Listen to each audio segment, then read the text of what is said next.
Hello, everybody, and welcome to the Trophy Hoarders podcast. I am one half of the podcast, Leon, also known by the username Defroth online, which you probably know me as. And also joining me today, as always, is our secondary. Is it second? No, co-host. I Co-host. say secondary. Sorry.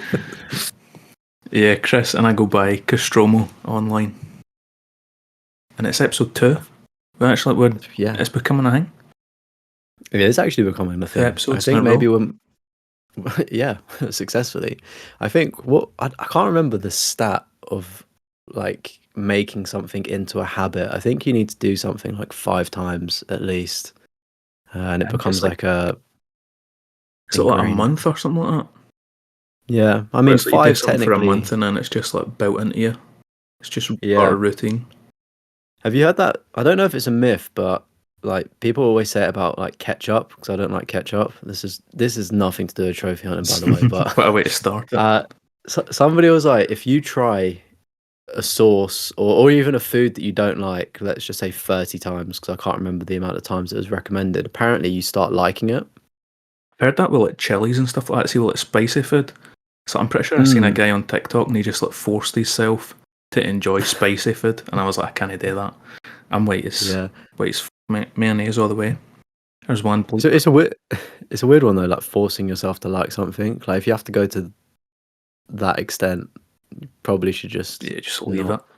Just do your own thing. I mean, a bit like trophy hunting, right? Yeah, speaking of stuff I didn't enjoy, what you been playing? Yeah, exactly. Let's do a smooth transition. That's actually, we didn't even plan that. That was pretty sick. Mm-hmm. It's been an interesting week. I'm really behind with my video schedules. I said I was going to upload a Walking Dead Survival Instinct video, and I haven't even done the script. But I mean, I've found a bit of success with like platinum list videos, and it being Halloween this month, the Halloween month, the best month of the year, October. I'm thinking of putting together a horror platinum list of not easy games, obviously, like just games that I've enjoyed, sort of thing. Yeah, and things like that. So I've got 13 games because obviously 13 is meant to be an unlucky number, and I'm going back to clean up a couple of old games actually. So I jumped back into the first Dying Light game. Oh, I want to go back and do that. Do you not need like? Is there no co-op trophies for like 8 people or something like that? Yeah, there's a There's some couple of mad co-op trophy. trophies. I think you need 4 people to load a lobby, and you need to complete like 5 quests in a row essentially with the same 3 people, but obviously it'd be 4 in total. And then you need to complete like random challenges or win random challenges that like just happen in the world. So it could be like the most loot in like a minute. Most drop kicks, Which are something really, stupid like that. yeah, like it's actually really easy to do. I think we did it in about 45 minutes, sort of as part of the Discord group as well. So it was pretty easy. And then one thing that really impressed me was I needed to do the collectibles, but I've said this to you before off stream, but for some reason with older games, I always deleted my save file to save like 10 megabytes of data or something stupid. And Dying Light was one of the games that I deleted my save for. So I had nothing. So it just makes a platinum cleanup 10 times harder because I need to replay everything. I think I noticed Luckily, I had a bunch of random save files uploaded to PS Plus just get deleted. Like they're just gone. Like the same thing where it's like you go back to clean up a game and it's like, right, I've got a save file where I'm like 80% and it's just gone. And I'm like, no, I don't even want to platinum it. I mean, actively, this was my fault. I did do this. You can't even blame anybody else. I can't. I accept responsibility. I just put blame on everything else, mate. I mean, when I'm streaming, it's not my fault if anything goes wrong. It's either chat or the game. But I'll actually take accountability.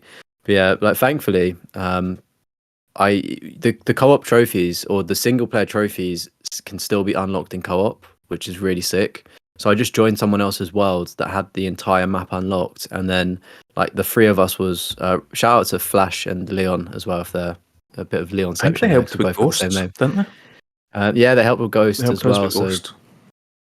So they were helping out with that, and we actually got like the collectible trophy together by running through as a free. And I just thought collectible trophies as a group is so much better and more fun than just doing it by yourself. I know sometimes you can watch a video in the background and like chill Yeah, just to to do zone out. collectible stuff. But it was good, like chopping it up, and just chatting. It helped the time pass a little easier. Is it like one person picks it up and it unlocks for everybody? Or is it everybody Nah, has to so pick it up? everybody has to pick it up, unfortunately. But if you're all running, you just all run to the same location, so it's not too bad. But we did think it could be bugged, but thankfully it wasn't. We did actually get it. Nice. So I need a little bit of miscellaneous to clean that up. But I've been playing quite a lot of horror games. I did Signalis, Amnesia the Bunker. Is it Signalis? I was going to buy Signalis? Amnesia the Bunker. Bro, I don't know if it's still on sale. I think it's maybe got one day left, but it's $6.99. Yeah, it get taken Did it off. go up? Yeah, now it's back Okay. to £20. Because I can't remember if I mentioned it to you like a week ago, but I was like, mate, Amnesia the Bunker. And I had it in my head, I was like, I'll buy it when I get paid, I'll buy it when I get paid. And I just completely forgot about it, and I was like, fuck. But Yeah. Tomb Raider trilogy. Nice. Is that what you've been playing, or? No, I've not even played it yet. I bought it the day when I went on. I went on the day, I was like, boom, buy that. £12.50 for the 3 original Tomb Raider games. It's quite an old. I know, obviously, it's an old game, but didn't it get released over summer, or did it just come out? I think it came out a few months ago. Yeah, okay, so it's been out for quite a while. Yeah, I thought I was waiting on the physical release, which comes out this month, but it's £30. So I was like £12.50 digital, 30 physical. I guess you're paying for the box and yeah, stuff, aren't it's you? a lot more I'm paying though, so I was like, patch that. But yeah, it's been an interesting time for the spooky season. Hopefully, it's almost becoming a challenge video, even though that I'm going to be structuring it just as a platinum list video. So I really begrudge. I just wouldn't want to put out a video where I've not actually got the content or the platinum. Yeah, saying like these that's easy platinums and you've only got like 2 of them. Yeah, of course. Like, I really wanted to add Resident Evil 7 to the list, and I've not got the platinum yet. So I'm like, I have to add a Resident Evil game on there. Like, I don't even know what's the easiest, like 2 or 3. I think there might be the easiest. 3. I'd say 3 because it's shorter. Oh yeah, that was one of like the negatives on it when it came out, the reviews. So it's like 6 hours to beat or something. That's what I mean. Like, I've never played the original Resident Evils properly, so to me, all of the cut content in Resident Evil 3 didn't really affect me because I don't know what I'm missing. I'm sure for the OG fans, they're livid that they missed out huge chunks, but I mean, it worked for me. It was a good game. It's a shame that the content was cut, but I'm not complaining because it makes the platinum experience a lot quicker. Yeah. How many playthroughs do you need for 3? It's a typical Resident Evil game. I think you're looking. It's a lot shorter than the others. I think you can do it in maybe 3, 2 or 3, maybe 4. I wanted to do like the plan, so like for the start of the year, I kind of had ideas in my head, and I was like, October, I'll do Resident Evil 1 platinum, and I'm like 6 playthroughs. I'm like, I ain't got time for that right now. That's not happening. How many hours though? Because I know 6 playthroughs is a lot, but if it's only 10 hours, then it's not actually that bad. I think there's a speedrunning trophy for beating it in under 3. There always is. So that's like a proper speedrun. I think there's 2 speedrun trophies. One's 3 hours, one's 6 hours. Okay. Yeah, because I don't know the Resident Evil 3 list off the top of my head, but I think you need to play the game through once to maybe unlock the hardest difficulty, I think, which is Inferno. And you can kind of like combine your runs together. So I think I did it in 2 playthroughs, if that's possible. I can't remember, but I played it on the hardest difficulty for like a trophy, and then I also speedrun it, and probably did the same thing with like not using save. Like you can like under 7 saves, like things like that. Like with using an cribbing. Yeah, so like I combined them, and I got to the very last fight. I think it's Nemesis in that game, and my save file was at like 1 hour 53, and I'm like, I don't know if I'm going to beat this boss in 7 minutes to do it. Thankfully, there's a lot of cutscenes, and it took me absolutely ages. Like I honestly thought that I couldn't beat it on Inferno. Like I thought it was that difficult that I would need to do the speed run on an easier difficulty, then go back to Inferno and take my time. But somehow I did it. Like that's nice. I've not even played Resident Evil 3 yet. I played 2 when it came out and I loved it. It was like my game of the year. I was like, this is just amazing. And then really? I bought 3 and I just never touched it. Still, in fact, I definitely. think I played the first 30 minutes, and that was that. What, 3? Of 3, played 30 minutes, and that was that. I think I got down to a train and met a guy. Oh no! In fact, you know what I did? That's dead at the start. You go to some train thing. It's after meeting him, and it's there's spiders or something like that, and they're pure. Let's see, when they kill you, they impregnate you, kind of thing. Oh, it's kind of like in a greenhouse, right? That section. It's a maze, kind of fenced. That's a nightmare when you're trying to speedrun and do it on a harder difficulty. Funnily enough, the opening chase sequence is something that I kept fumbling the bag on. I had to reset a good few times because not having any equipment or med packs, trying to dodge a zombie with nothing is because you see all of the not glitches but speedrunners. They'll sometimes pop a shot to stun lock them and then they'll run past. Doing that with no equipment is crazy. Do you have a knife only playthrough you need to do? Because I think you get that in the first one. You need to beat it with using a gun. I honestly don't know off the top of my head. I don't think so. I Resident Evil 3's trophy list is definitely a lot easier than 2's. 2's is 6 playthroughs, so it wouldn't surprise me if 2 made you do that. I mean, we can always research it if we want to. Can look it up if we're that curious. So, what other games you got then for the Halloween? Because mate, I've never played any Halloween games. Yeah, actually, I'll pull up my list. So I'll go through, if you don't mind, good sir. I'll go through what I've done and what Because I've played 3 games. That's it. 3 games. 3 games. That's why I'm glad this is bi-weekly. Because this week I've done. Let's say I'm not touching my PlayStation or my computer. Mate, I've been a busy beaver. Right, so I'll go through the entire list and then I'll say what was an existing platinum and what I've done in the last week and a half. So I've got Resident Evil 3 on there. Should have been 7. Shout out to 7, but that was a historic platinum. I did DDLC, which is Doki Doki Literature Club, which was the free game on PS Plus monthly game. Yeah, definitely an interesting experience. Kind of horror. It is probably worth experiencing, but I understand if people don't like it. Yeah, I seen it and I was like, oh, it's just some sort of hentai game, Hatful Boyfriend or something. I think it's called. I was like, oh, it's just the thing. Anime shit. I don't think I would have played it until people said there was a twist or something happened, which kind of is frustrating. But then it would have never have interested me. And then as soon as you boot up the game, it's this game has disturbing scenes, do you know, on Netflix when you're watching a show and it's mental health, suicide prevention, things like that, the warning, it was coming up with all of these messages. And I was like, okay, so then it's obviously not it's one of these text-based games. So I was like, fair enough, the cat's out the bag here. But I did that one this week. Little Nightmares 2, I did as well. I played about the first one. I like that. Mate, the second one, I feel like a lot of people say that it's overhyped and all of this stuff, but I really enjoyed it. It was pretty sick. I've not played the first one. The first one doesn't have a platinum. I ended up buying it on Xbox. Yeah, but I think the challenges, though, on the first one are quite difficult, are they not? I don't know. I never finished the game. Right. I got 2 hours in, I think. But mate, it was one of the ones where I enjoyed it, but see, because it was on Xbox, I ended up just I don't touch it enough. So it just kind of sat out. I've got Dying Light, as I just mentioned on the list, which game.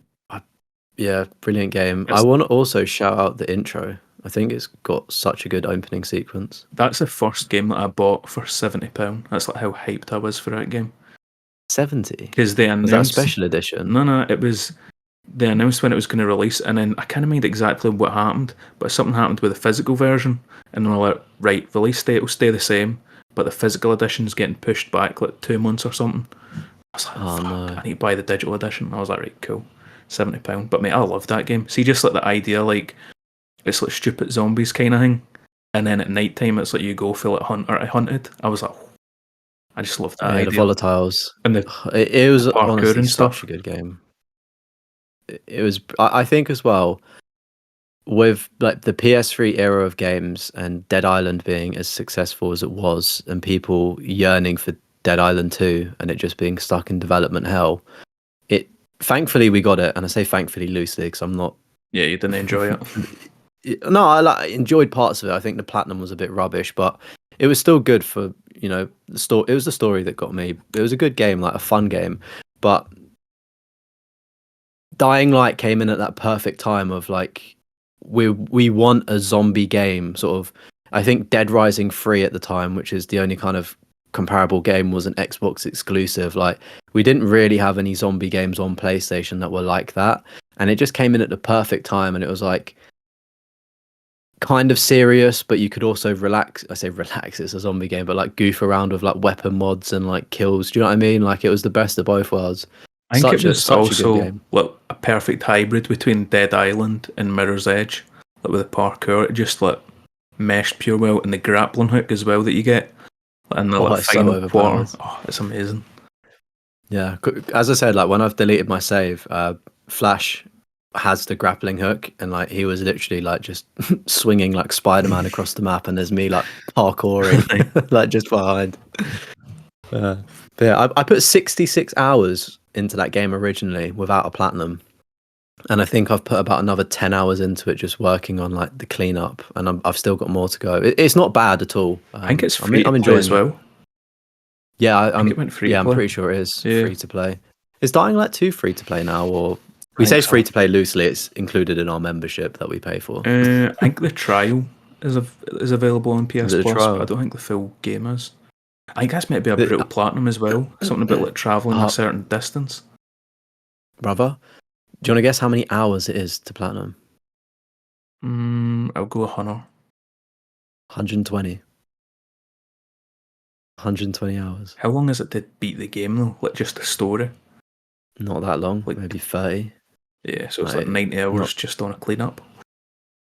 Pretty much. It's like you essentially need to play New Game Plus because you need to max out certain stats, but there is a glitch where you can like upload a save file to the cloud, which just sounds like a lot of faff sort of thing. Like there are ways around it, but you still need to do it, so it makes more sense just to go into a New Game Plus. But yeah, there's a couple of trophies that you need to max out certain things, but it's not possible in one playthrough. Have you done Dying Light 2? I've played it. Yeah, I've played it. I really enjoyed it actually. No platinum though. I think the platinum is just not worth it. It's too far.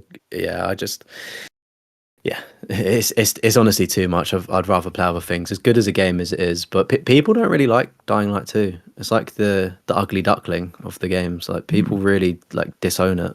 I didn't know that. The only thing I knew about it was that the platinum was meant to be brutal, and I was like, yeah. Have you not played it? I've not played 2. No.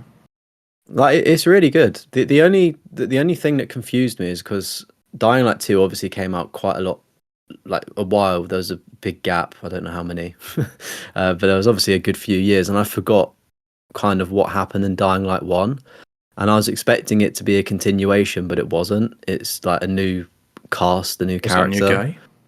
Yeah. So Crane in it? He gets infected. Yeah, Crane is the first, like the guy from the first game. They do make references, and there are Easter eggs and stuff, but yeah, it was. I was confused because I was like, "What happened to that guy? I really liked his character." Because he was like a spy or something like that, wasn't he? Yeah, and then it turns out that I probably got. I don't know. I probably got through the intro, then I realized that I wasn't the same character. I was like, "Huh." Whoops. This isn't what I wanted.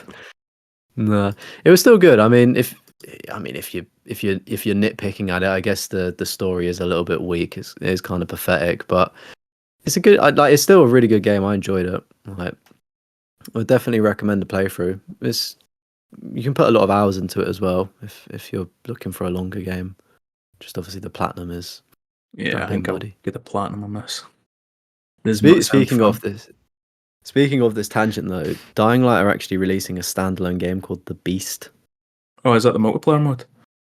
I don't know if it's multiplayer. I know it's got co-op, but it's. Do you know how like Infamous did like First Light?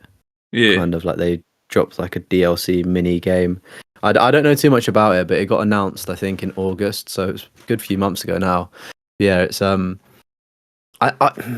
do we get into spoilers in this because it's about Dying Light 1, where this like new game continues from?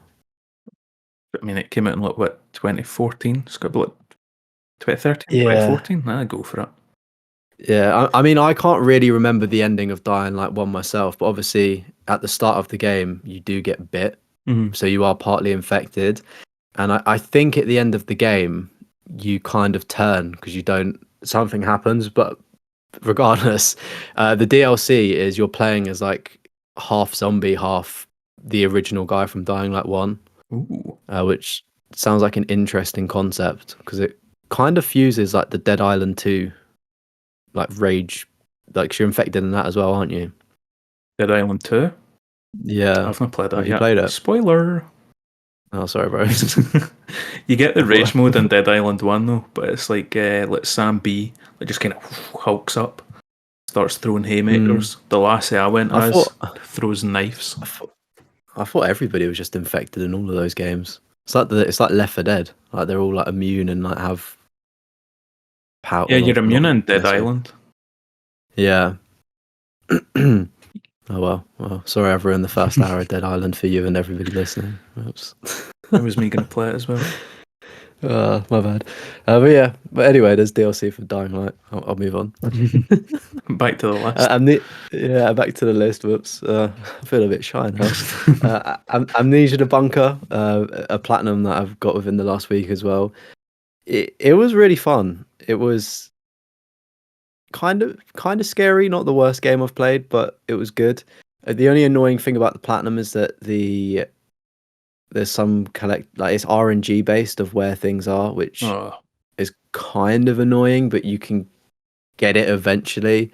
There's some good guides as well that you can follow, but because I looked at the trophy guide when I was thinking of buying it, and it's like there's been an update, so it's like there's some difficulty trophies that are like just super easy now. I'm trying to think. I don't think you need to play it on a hard difficulty. I think you can play it on easy. Sure, there was something about like modifiers or something like that they've added. So it's like the platinum went for like a 6 to a 2. Something like that. Really? Yeah. I know they did a Halloween update, but I don't know when that came out because it's DLC. Like my game's sitting at 96%. I don't know if it was like recently that happened. I don't. I think I did it on easy. You know, I honestly can't remember. I feel like the trophy list isn't difficulty specific except from the DLC trophies. There might. No, I'll tell you what there is modifiers for, which is the last game on my list. Maybe it's that. To my knowledge, I think you just play through Amnesia the Bunker as is. There's a trophy for not saving, completing the game without saving. Yeah. But you can it auto saves at specific points, like at the start and at the end of the game. So you can use that method to reload as well. Or you can kind of cheese it a bit. Yeah, kind of just a smidge, but I made fuming. Like I did my progress on it and then like died on the no save run, and I was like, oh, I'm gonna have to do this all again. See, I really want to platinum Batman Arkham Origins, and I was thinking about doing that for a video, but it's like you need to play through the entire game, hardest difficulty without dying, and I'm like, I don't know if I've got the strength for that, man. A Batman game? Oh, without dying? Yeah, on the PS3. And I'm like, mate. Yeah, good luck, buddy. Yeah, you can cheese it and let save scum, like upload your save to like a USB. Oh, is it? But I'm like, I feel like that would take away from the fun of the video. But at the same time, it's like probably better for my mental health if I just cheat it. Mate, especially on a PS3, like that just sounds the load times and everything. Awful. I was reviewing a platinum list earlier this week, and they had literally all of the Batman games, but to the extent of they had them on PS3 as well. I gave a little shout out to you for that. Did they have Origins? Is that the online one? Yeah, that's the online one. Yeah. When did you get the platinum trophy? Because this person got their platinum trophy on like the 31st of December. I've not got the platinum. It's the online trophies. I got mine summer 2 years ago, I think. It was during a heat wave. Like, we had a heat wave in the UK, and that mate, I couldn't even take Shug outside, my dog. And he would just overheat instantly, so we just sat in the house. Yeah, no, I just saw it, and I was like, I wonder if he was in the same boosting group as Castromo. Oh, mate, there was a few people in that boosting group I didn't like. Mate, one of the ones where it's like people just looking out for themselves and like boosting straight away, leaving. The worst kind of trophy hunter. The absolute worst. What was his name? Oh, Poindexter, Nah. I think. Or it could have been an account. It was like ZV with loads of ones. I think it was Poindexter though. If it was Could IX be wrong on that. Plays, I boosted with him and he was an absolute weapon, a boy, man. Didn't like him. Not review their list. But if you do that, that would be a great. I've got all the great video. Yeah, I've got all the footage for boosting as well.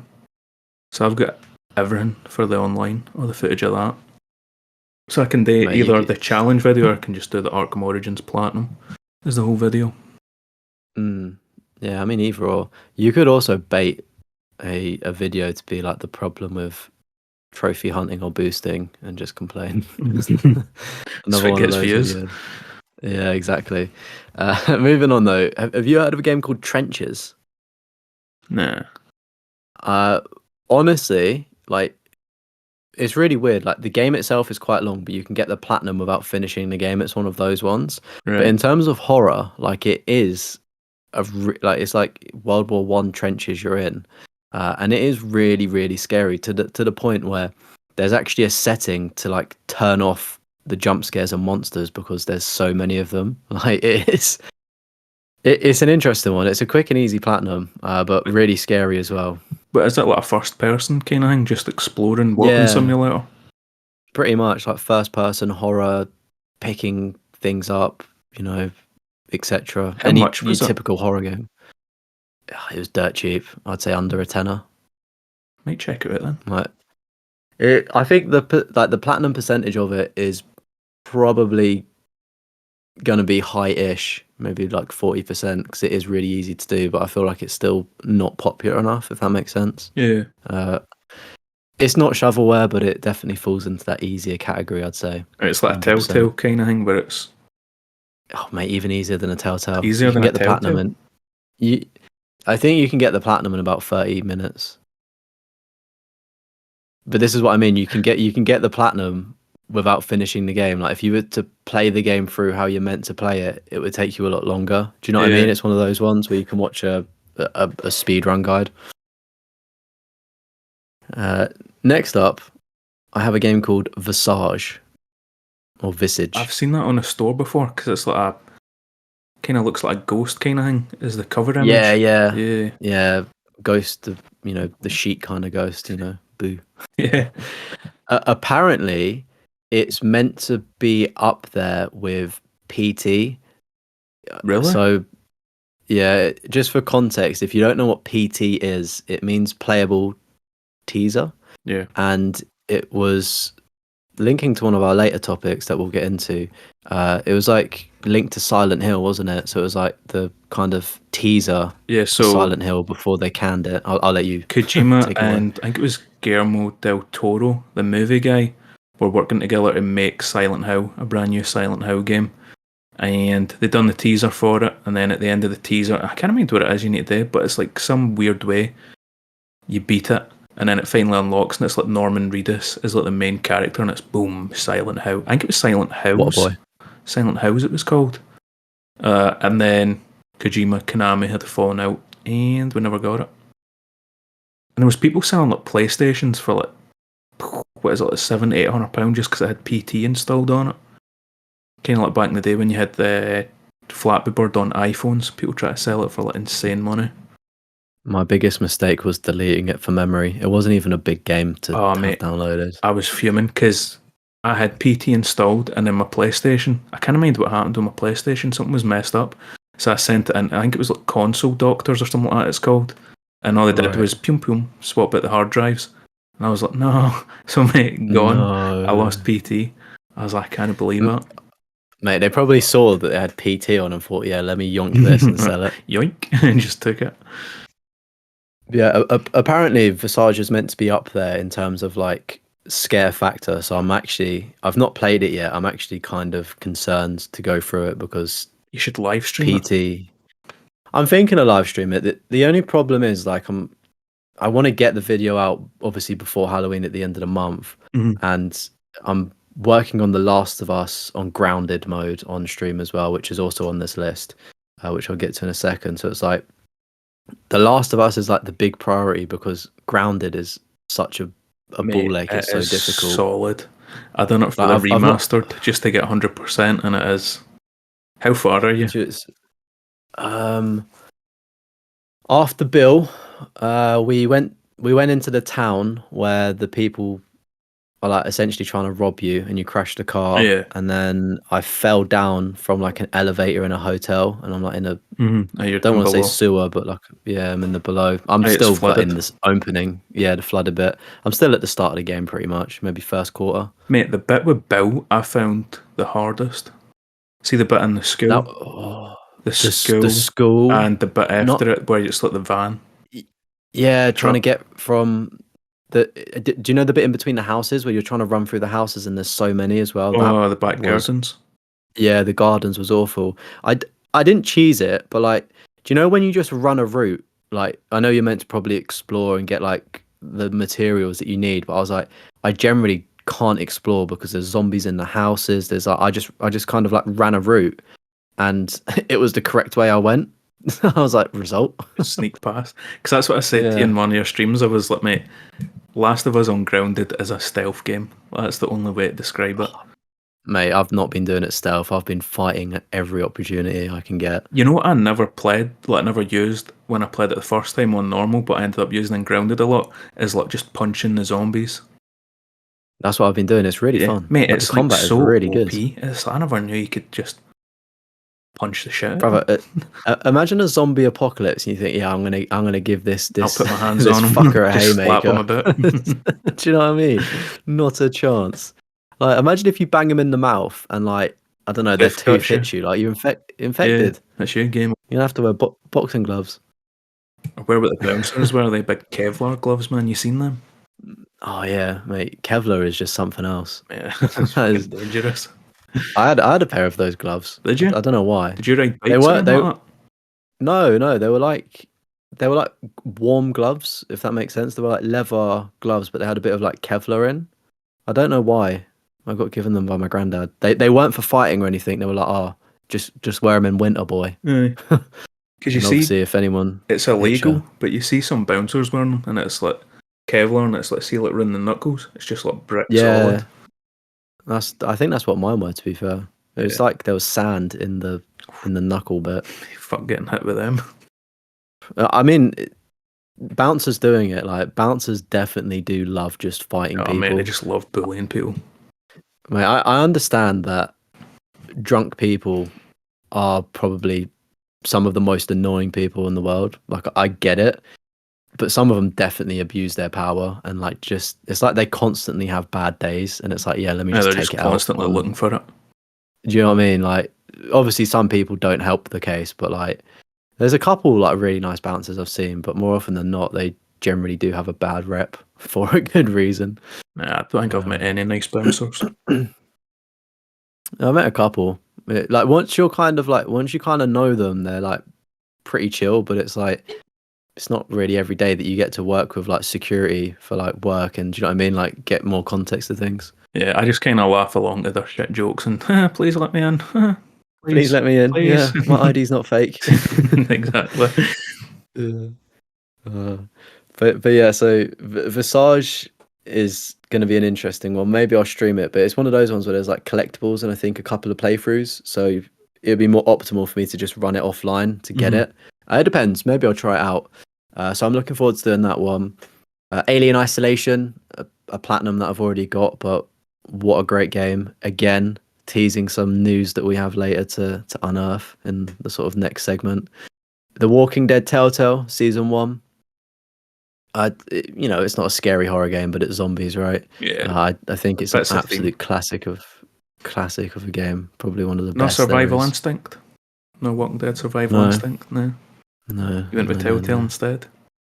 Mate, how could I not? It was my first ever platinum. Oh, nice. And then, as I mentioned, The Last of Us Part 1, so the PS5 remake, I'm working on stream at the minute. I'm playing it on Grounded. I've missed a lot of collectibles, so I'm going to need to go back in. Even the conversations as well. I think I missed a few of them. Yeah. I think I may have may have done all of the conversations. Actually, no, I think I'm actually lying there. For some reason in my head, I feel like I've already got the trophy at the start of the game, but I definitely haven't.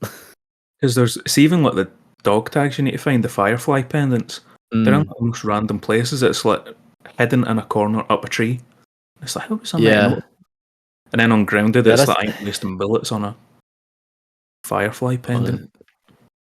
Honestly, like it's the only downside of streaming is when you're playing a game that is heavy collectible based, is like you can't disengage from stream and just look at a guide. Yeah, you can't just pause every 2 minutes. Yeah, I just do a blind playthrough, then do like a second one offline. Next up, Signalis, which I platinumed as well today. Actually, got that platinum today. Nice. Really interesting one, and I need to do a bit more research, but I'm pretty sure like 1 or 2 people made the game. I feel like I've heard the name of it, but I don't know anything about it. Yeah, like it's kind of like I want to say like pixel art. I don't know. It's a unique art style, sort of in space horror monsters. Like it's fairly easy to do, to be honest, but really really fun. I think if you've not playing it blind, obviously is the optimal way to do things, but it is actually really difficult if you don't have a guide. Like it's one of those ones where it generally is confusing. Like I don't know how people worked out how to play it, sort of thing. But yeah, that was fun. I did Hello Neighbor 2 as well. I'm on the fence of whether to include this in my list or not, because it is technically classed as a horror game. And essentially, I think the story of it was people that kidnap children was the gist I got, and you're like reporting on it. Hello Neighbor. It's classed as a horror, but I am very much on the fence of whether to include it. Maybe if a kid watches my video, that could be the platinum they play. Yeah, look, Five Nights at Freddy's, would that be like horror as well then, wouldn't it? Yeah, of course. FNAF, is that what the cool kids say? That's what the kids say. Yeah, like I think that's definitely horror. But I was gonna do Bloodwash. That was my alternative game to play. Again, it's like a cheap £7 game, fairly lowish percentage. I think it's a Brazilian game actually. I could be wrong actually. I was looking at a Brazilian game as well. Is it just an indie game, I take it? Kind of an indie game. Oh no, I don't think it was Bloodwash. There's another game. I should have really kept my notes, but it's either Bloodwash or another game. It's about a $7.99 game, like super cheap, and it's a horror game, and it's like, yeah, just interesting. Yeah, I considered it, but I thought let me go for the free option with Hello Neighbor 2 because it was already on PlayStation Plus. Yeah, so that's the only reason why I lent into it. And then the last game that I'm playing is The Evil Within 2. Oh, 2. 2. You bitched it. You should have went for the first. Yeah. Do you know what? Hand on heart, I was going to go for it, but I'm pretty sure that it's left plus now or within the next 2 days. Like it's leaving very soon because I was really looking forward to doing a Kumu mode. I think you get it in CX for like $5 though. Well, I think it's not cheap. Yeah, so I will have to do that at some point, but I thought let me just do the easier free option and The Evil Within 2, which it's been really good so far. I don't know which one people prefer, whether they prefer 1 or 2, but I can't really fault 2 at the minute. Like, I think it looks 2 really is meant to be the better one. Yeah, so it looked really good. So that'll be a fun one to do as well. But that's the active games that I need to platinum as free games is Dying Light, Visage, 4 games, sorry. The Last of Us Part 1 and also The Evil Within 2. So 2 chunky ones and then 2 shorter titles. So hopefully I can do it. You've been so busy playing games.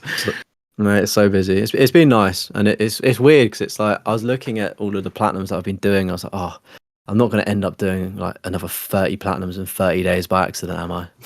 Mate, imagine. Imagine just for a top 13 horror game platinum list video. Mate, I'd planned on starting work on a video this week, and I've just not had the time. I've just not got round to it.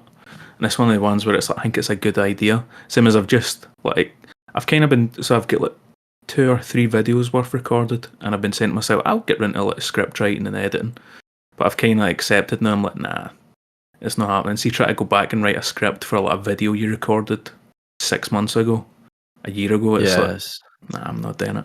So I finally, I've deleted the files for UFC 2009, which was I was going to title that like platinum in a 15-year-old UFC game. But I finally deleted the files for that. I'm moving on. I'm going to start. I was going to start work on a new video, but I've just not done it yet. I think probably not next week, the week after, I'll get started on it. I think it's a good idea though. I don't want to reveal it. I don't want to get away because people are listening. Not even a little breadcrumb. It's a PlayStation 1 game. That's what you get. It's one of the ones where it's like I've got an idea for a series that's building up to something. I don't think I'll get it done in time. But at least if I do it as separate videos and then put it all together as the one big video, because people seem to be doing that a lot. I definitely would. It's a good content idea. Like 5 20-minute videos and then just one big massive video it'll stitch together. So that's the plan. Cool. I'll get started on that next week or the week after. I'm not confident. Yeah. But those videos work quite well. I watched a guy do a 6-hour Dragon Ball Z PS2, like all of the PS2 games, and literally all he did was take all of his videos on it that he's released over the past, I don't know, however long, like months or whatever. He just put them into one big video. It's annoying as a subscriber when you've already seen the individual videos, but as a new subscriber, you just see a 5-hour video like, oh yeah, I can play this while grinding. It's like right up my alley. I always seem to get way more views as well, where it's like all the separate videos, it'll be like 200k each, and then it's like the one big video, it's like 2 or 3 mil, and you're like, god damn. Yeah. Must be nice, huh? It must be nice getting even 200k. Yeah, actually. Must be nice. 200 views, grateful. But mate, I've played 3 games in the last 2 weeks. I've been slacking big time. But I did finish one of the games, Assassin's Creed Mirage. Oh yeah, I remember this conversation. Yeah, I put it down. Mate, it was amazing. I loved it. Really? Yeah, mate, I loved it. You were putting it down before I went in, and I was like, this motherfucker, man. But mate, it's genuinely so good. It's like going back to like the OG Assassin's Creed games, like before they'd done all the RPG shit. It was just, mate, it's even like the setting going back to Baghdad, because I don't think it's in the same place as Assassin's Creed 1. I think it's like super close to it, because like one of the main cities in Assassin's Creed 1 is Damascus, and there's a location, Damascus Gate. So I'm like, it's got to be super close kind of thing. Right. But mate, there's just hundreds of like, wee things. The only thing I didn't like was sometimes I'd noticed seeing cutscenes, the audio wasn't synced to the mouth moving. Really? It was kind of like, the Bruce Lee movies where it's like, yeah, get him. That's not very good. Like, I kind of took me out a few times. Story I never really cared for, but it had I enjoyed the twist at the end. If you remember it, I can't even remember it. I don't know if I should spoil it because it's a year ago, but it's like. Alright, so spoiler warning for the next, spoiler warning, 30 seconds. Yeah, his friend, the lassie, is in his head the entire time. She was like never there. See, after he touches the thing in the palace at the start of the game, she's like a hallucination. Like he's the one that kills the guy at the start. Oh yeah. Does everything like gets revealed at the end. And I was like, I've not been paying attention to the story, but I like this twist ending. And also, you don't get taken out the animus at all. Everything happens inside as Basim. There's no Desmond or I think the new lassie's Hassan or something like that. There's none of that bullshit. It is just all inside the animus. Nothing outside. Yeah, I mean, I think I said that to you. I was just like, it's a good game. It goes back to its roots, but the story is just... I couldn't remember it personally. Like, it was very forgettable. It's a good game. It's an easy platinum, but I can't... I don't know. I feel like because the RPGs have been what's been happening and people just wanted this refresh, it's like, I don't know, when Call of Duty spurns out 3 games with jetpacks and then they release a mid-game that's boots on the ground and it's like, oh, we've got boots on the ground, it's the best game ever because we're not in space. But when you deep it, it's actually not. Yeah, I genuinely think it's just because you've been craving it. Yeah, I think it's better than the RPG games. It took me 16 hours bang on to beat. And is that platinum as well? Or? No, I've not platinumed it yet. That was just main story. Main story with like some side missions and stuff like that. And I'm like, that's perfect length. 16 hours to beat a story. It'll probably end up being like 25 20 for the platinum, I'm thinking. But The mate, good thing as well is that it was cheap when it first launched. I think it was about £40, 40 to was it? 50. It was. It. Do you know how most premium? I say premium games, which is a weird thing to say, but most games sit between 60 to 70, don't they? Yeah. And then you'll get kind of like either a remaster or like a shorter game will be the 45 downwards mark. I think it was around that mark. It was like reasonably priced, but it was because the game was quite short, Yeah. which I thought was nice because Ubisoft could quite frankly have charged £70 for it. I could be wrong. Somebody do fact check me, but I'm pretty sure that was the case. Yeah, no, I never even bought the game. I got it on rental. But I'm like, mate, even if I did buy it, like, see if I paid like £30, I'd have been like got my money's worth kind of thing. I'd be happy with it because there's like so much stuff in it. Let's even like, so it's like you get your outfits kind of thing, and it's like you get like stat bonuses. But then it's like, so what is it? You get costumes. So it's like, say if I like the look of this outfit, but I don't like the stats on it, I can still wear it. Oh, yeah, you could. But I get the stat of this one. So like, I like stuff like that. But mate, the only one of the things I didn't like was the combat because it's square to dodge, and that is just the most random thing ever. Like the amount of times it got me Squares killed. normally punch. Yeah, it should be circle to dodge, and the amount of times I'm like pressing circle and he just like crouches down, just get bapped on the top of the head. I was like, Jesus Christ, man. But mate, even like other stuff, like one of the things I really didn't like about the RPG games was see like the levels, where it's like I'm a level 5, whatever, assassin, but this guard's a level 25. And even though mate, You shoot an arrow, it doesn't do anything. but it's like he's in like a mankini holding a sword. He's just like a wee basic guard, right? Level 20. But because he's such a high level, it's like I sneak up behind him, I'll get my wee assassin thing, and it's like I can only do like 25% of his health. And it's like, mate, I'm an assassin. It's like it's just boom. So you get that as well. You can just you can like assassinate one shot every enemy in the game, which I loved going back to that. Yeah, I mean that is a fair criticism of the RPG ones. I still really enjoyed Origins at least. That was probably where it peaked. Same with it was just so short. The swords and stuff like that. You get swords and daggers. It's not like, oh, this sword's level whatever 20 and this one's level 19. This has got like 200% damage. This is 190 with like 5% flame damage. There's none of that. It's like, alright, which one of these swords like matches my playstyle? Because I think it's like parry damage, like damage after dodging, and there's like 2 other ones. There's only like 4 swords that I've found throughout the entire game. So it's like, mate, it's just improved. It's just went back to the way it used to be, and I'm like, I just want more of this. I don't want the big open world. Mate, even the map, pretty big, I thought, for what it was. It's about the same size as like, guessing I'd say it's about the same size as like Assassin's Creed 1, but with all the loading sections. But all the I think you get 4 cities. Yeah. It's like all the 4 cities just put together for the first one kind of thing, like size wise, when loading times in between. But mate, Assassin's Creed Mirage would recommend. Yeah, it's an easy platinum as well. If you're looking to get an Assassin's Creed platinum, it is one that I'd recommend. It's just not my favorite, if that makes sense. Do you know what I mean? Like, I'm glad that you enjoyed it more than I did. Mate, I thoroughly enjoyed it. Like I said, I wasn't sure going into it. I was like, oh man, but no, I liked it. I've been playing, that. I need to finish up the platinum. I guess just like be stupid things I've got, like stuff that I never used. So it's like, I think I need to like kill bodies, kill people, hide the bodies, pull it's like the big construction things, pull them down. So I'll just like be stupid things that I've got left. Is there not like a chase trophy where you have to like get like a really high level chase or something? I got that one. But it's like you need like max reputation or whatever it is. Something like that. I remember. Yeah, I remember going into a base, like one of the big castles, and just causing a massive fight, then running across the rooftops for ages. Yeah, because there's that which I got, and then there's you need to stay in combat for 10 minutes, which is like, I'll just need to put a podcast on and just kind of dodge for 10 minutes, which should be a piece of piss. But yeah, mate, I liked it as a game, and I wish Assassin's Creed went back to it, but I don't think they're doing that with Shadows. I think Shadows is RPG.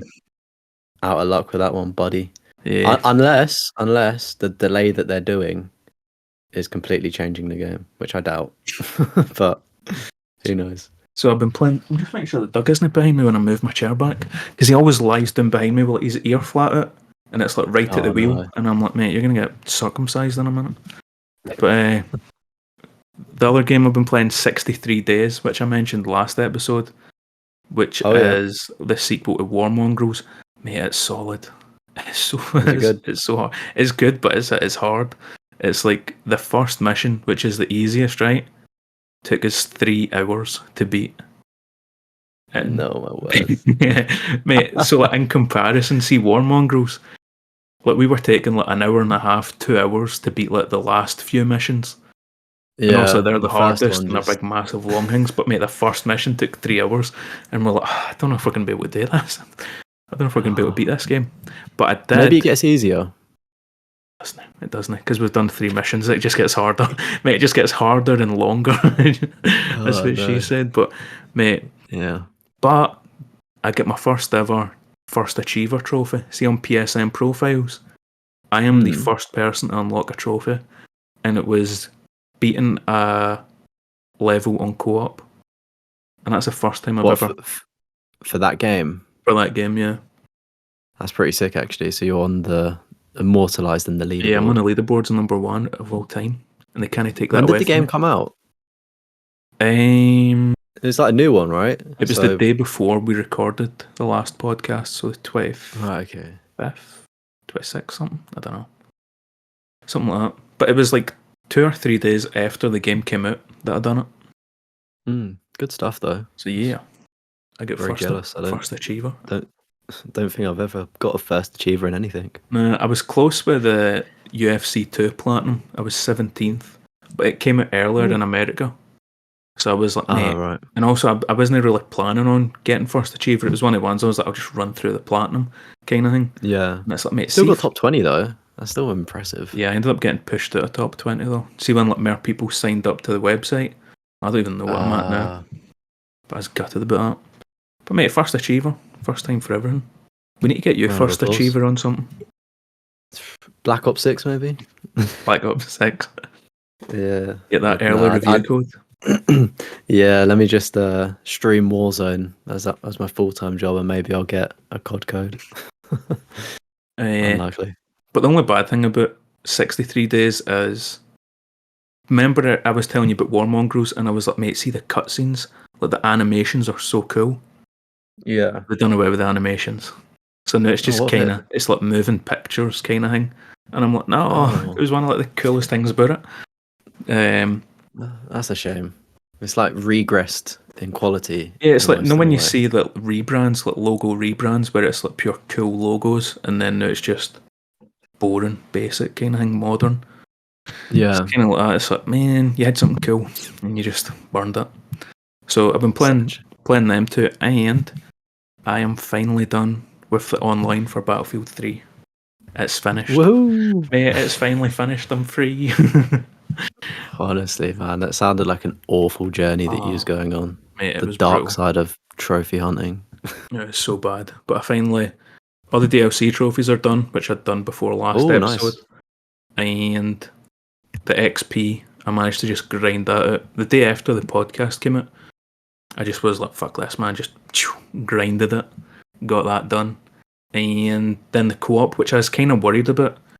So I got my brother to date with me, and he is bad at FPS games. He plays Final Fantasy and what's that other game? Monster Hunter. That's what he plays. Like, he is not an FPS guy. He's not good at them. Boy, we need to get him on the podcast. Can have a JRPG expert. Right. You would get along. He's into like anime and all that shit as well. But can we replace you? You won't get rid of me. Only joking. I forget what I was saying. Man, they got me all upset. I'm getting replaced. 2 episodes in, that's all I lasted. But yeah, guys, sorry. But mate, the co-op was surprisingly easy. Like, see, even like, when I was boosting and I was talking to people, they were like, "Oh, there's this mission that's so hard. Like, you need to be in a helicopter." And it's like, mate, I'm not good at flying helicopters or anything like that in Battlefield. I'm infantry, but it was super easy. We managed to get it all done, and I'm like, all I need to do is beat the campaign on the hardest difficulty, miscellaneous co-op, and that's me, get the platinum. But Lovely stuff. Do you know what the percentage is off the top of your head? No, off the top of my head. I don't think it's an ultra rare. I think it's probably like 7 or 8%. I think it's probably rare. Not an ultra rare. That's I wouldn't think so. I'm pretty sure like the majority of the other Battlefields are ultra rares, aren't they? I don't think so. Not on PSN profiles. I don't know. It is. I don't understand the PSN. Yeah, I thought it would have been, because it's like PS3 games as well. Just seem to be, just nobody has platinums for them. Yeah, trophy hunting wasn't as big back on the PS3, but it's a 0.3% for PlayStation and then a 2.74 ultra rare for PSN profiles, which I didn't expect. I thought it was more common. But yeah, that'll be a good wee platinum when I get it done. But mate, that's it. Like, I'm not had my PlayStation on, not had my computer on. Just been busy, real life shit. It's boring. I do be like that sometimes. I'm sure that'll be me next episode. You'll be the one that's played loads of games, and there's me like, I'm in the editing gulag. I've not done anything. Yeah, mate, I need to grind out a few games. Because we've got the trophy list review. I don't know how far away that is, but I was like, I kind of want to get some.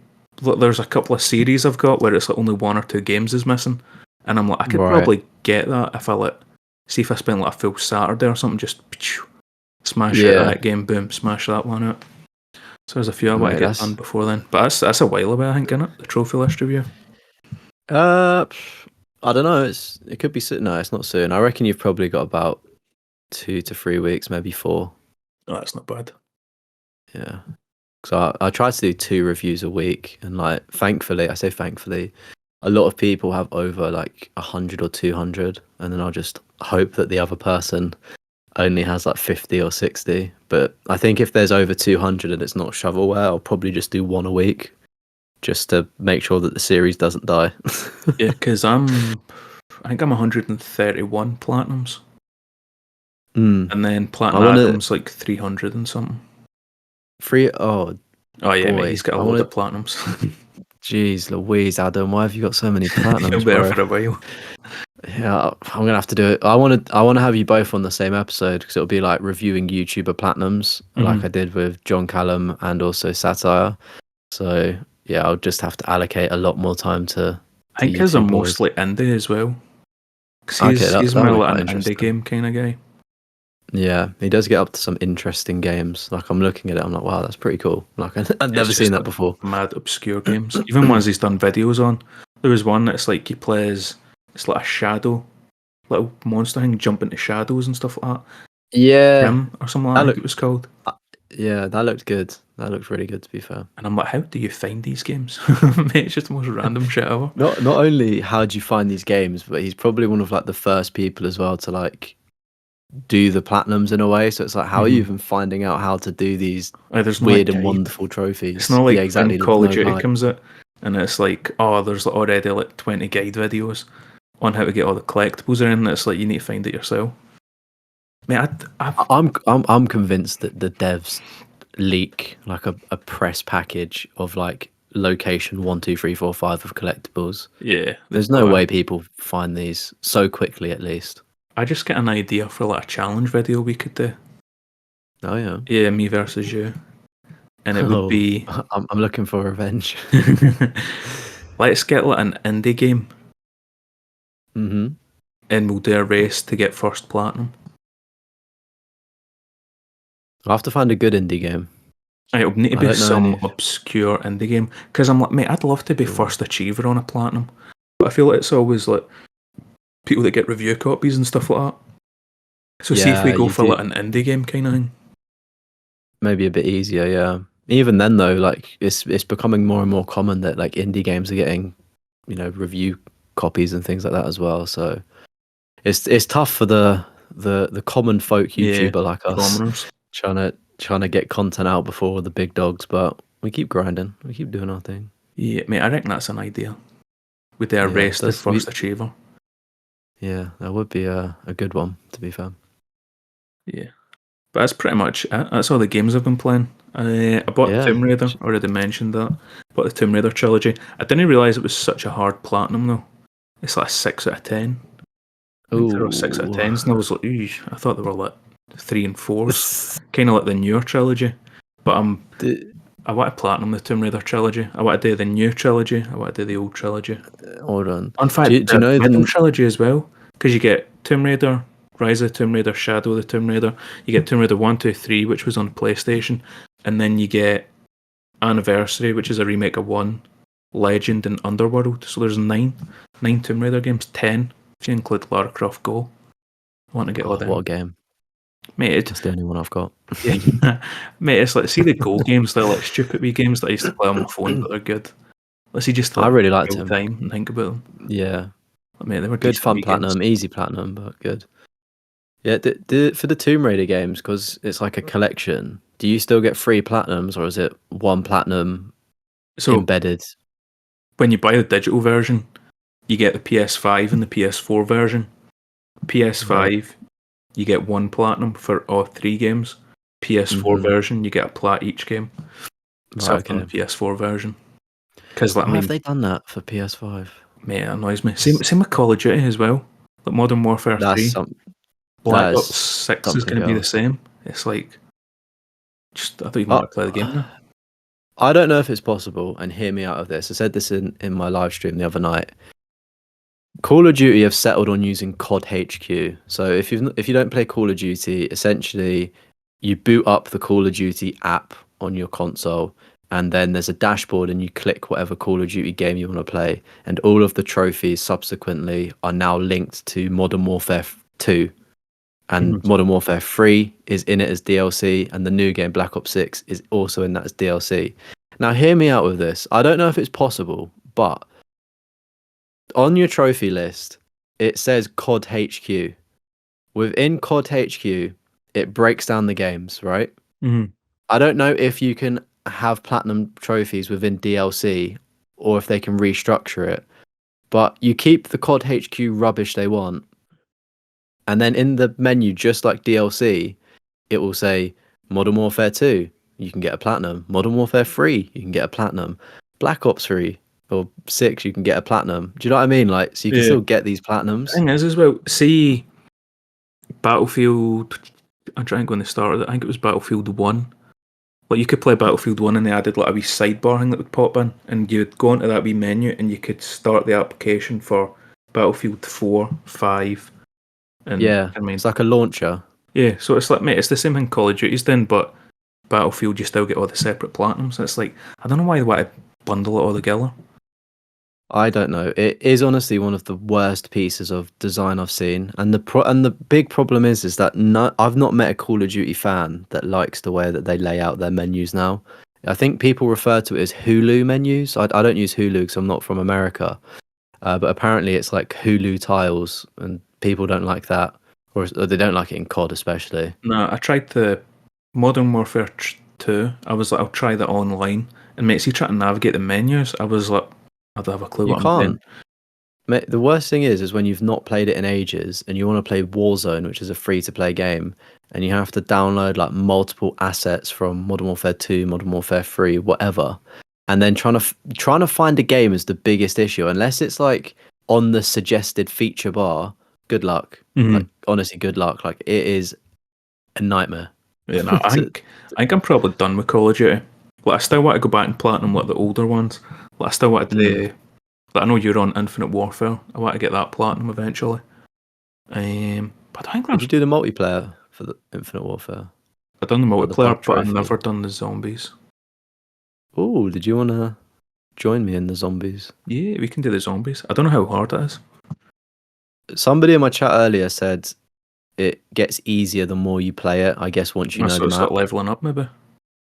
Not even leveling up. I just think it's a bit of map knowledge because I played it blind earlier and I didn't know what I was doing. But I'm pretty sure if I watched a video on how to do it, it would make sense. Like it's not too difficult, but I didn't get the power until like round 10 or 11, and I didn't Right. have Juggernaut if that It's even like a exists. theme park or something, isn't it? Yeah, it was actually quite fun. I just didn't know what to do or where to go. But yeah, if you're down to clown, we could Yeah, do I'm that gonna again because install we did it for World War Two, didn't we? it. Yeah, that was that was fun, wasn't it? What was it, like four Yeah, hours or something? 4 hours. Like, if only you had the clip to. I don't know if you can post edit it in. You've got the clip, right? Where you almost died at the very Oh end, yeah, I choked on or my own something spit. glitched. Yeah, that was it. Yeah, I choked on my own spit. So it's like I throw the grenade, it just sticks to the air in front of me, and I keep running. I just run right into Yeah. it, and it blows up. And I was like, choked on my own spit. Yeah. Mate, choked on my own spit. The context everybody watching is the Easter egg trophy. There's two Easter eggs, an easy one and a hard one in Call of Duty World War Two Zombies. We did the easy one, and we were. What was it that we needed to make? It was the wonder weapons. What were they? Do you remember? What? It was like the 4 different variants. Yeah. The Oh, the gun. Tesla guns. I Yeah, think they were. Tesla gun thing. So we need to make 4 different variants of a gun, but then to do the hard Easter egg, you actually need those 4 variants. So we're like, we've already done like the legwork for like essentially the first kind of half of the Easter egg, right? Well, like we may as well just attempt the other half, but we started at what 11 p.m. at night. Yeah, because We went for about an we'd done it a few hour and times and failed. and then we're And then like, this it is the was last one. one last run, and it generally was the Yeah, it last was run so which hard. worked. And it was also 3 or 4 hours later. see when you were watching the guide on how to do it, it's like they're on like round 12 or something like that.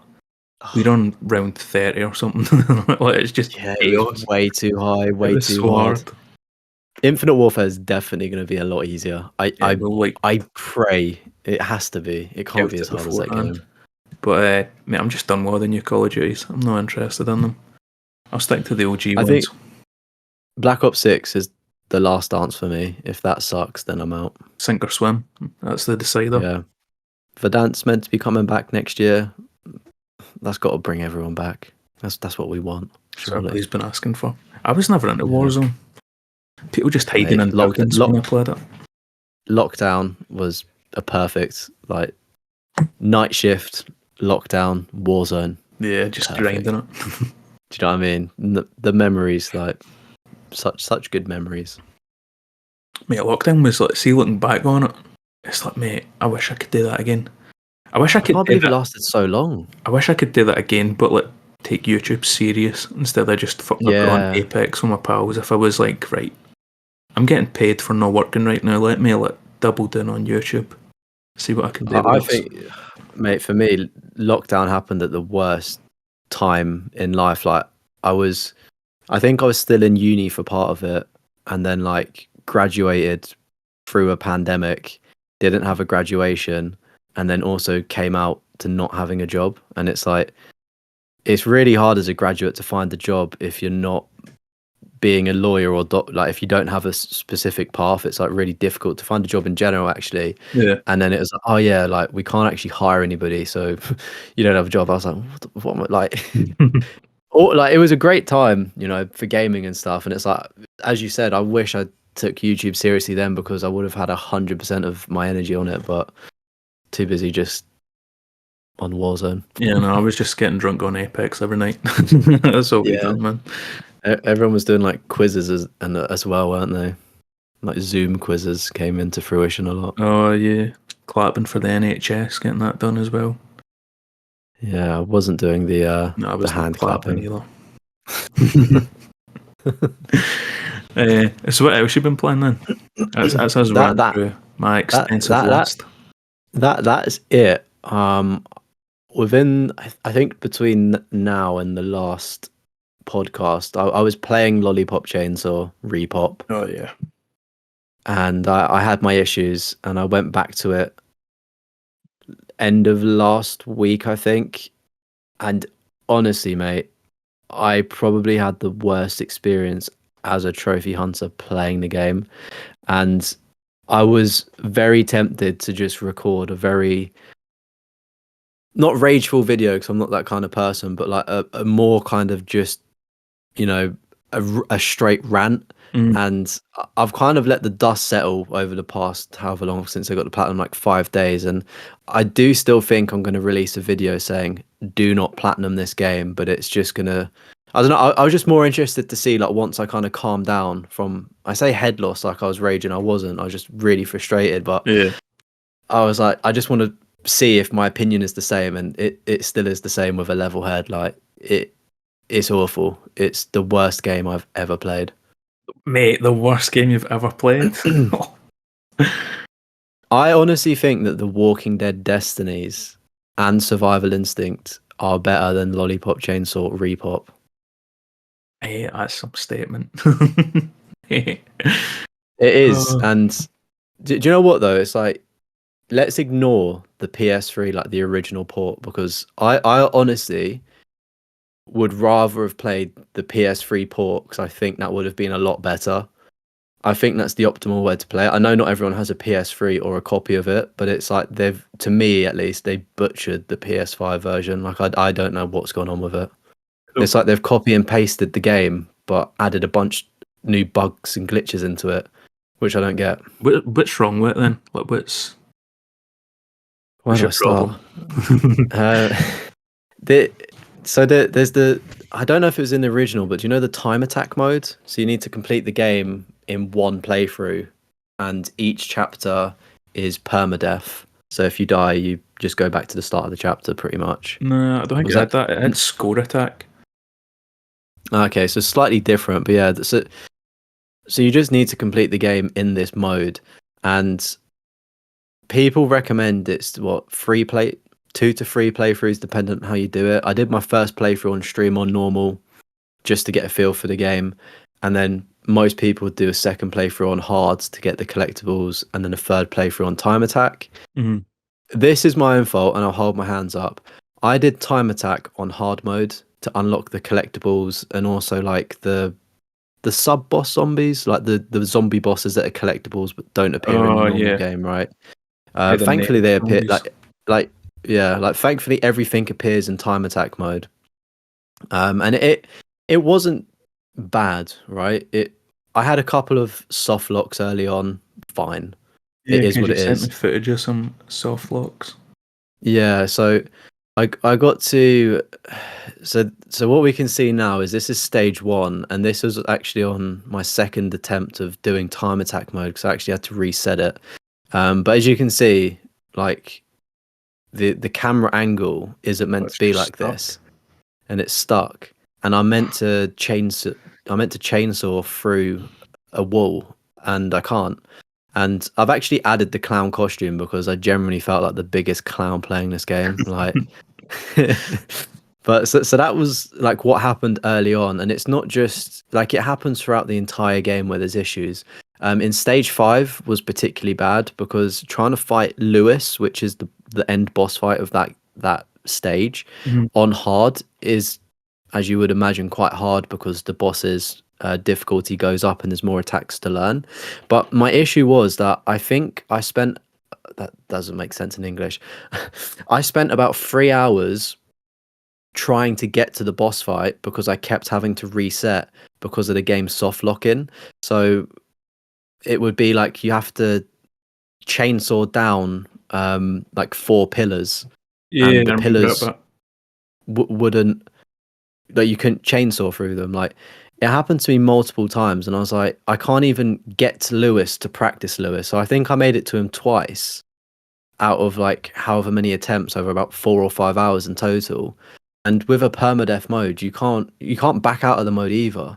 Yeah, to practice, you can like load the checkpoint. Yeah, like it needs to be in one run. So it's like I get to the Lewis fight and not have enough practice and die pretty much in the second phase of him. And then I just go back to being soft locked from a glitch or just something dumb happening, which is really demotivating. I know I probably shouldn't have played it on hard, but that's not really the issue. It's just getting soft locked and having to reset about 30 minutes of progress each time. And then the icing on the cake for me was in stage 6, so the very last stage. You're in the time attack modes. There's one specific like mini boss zombie that spawns in. I think he's called Jack. He's in a chicken costume. Oh yeah, he's brutal. Right.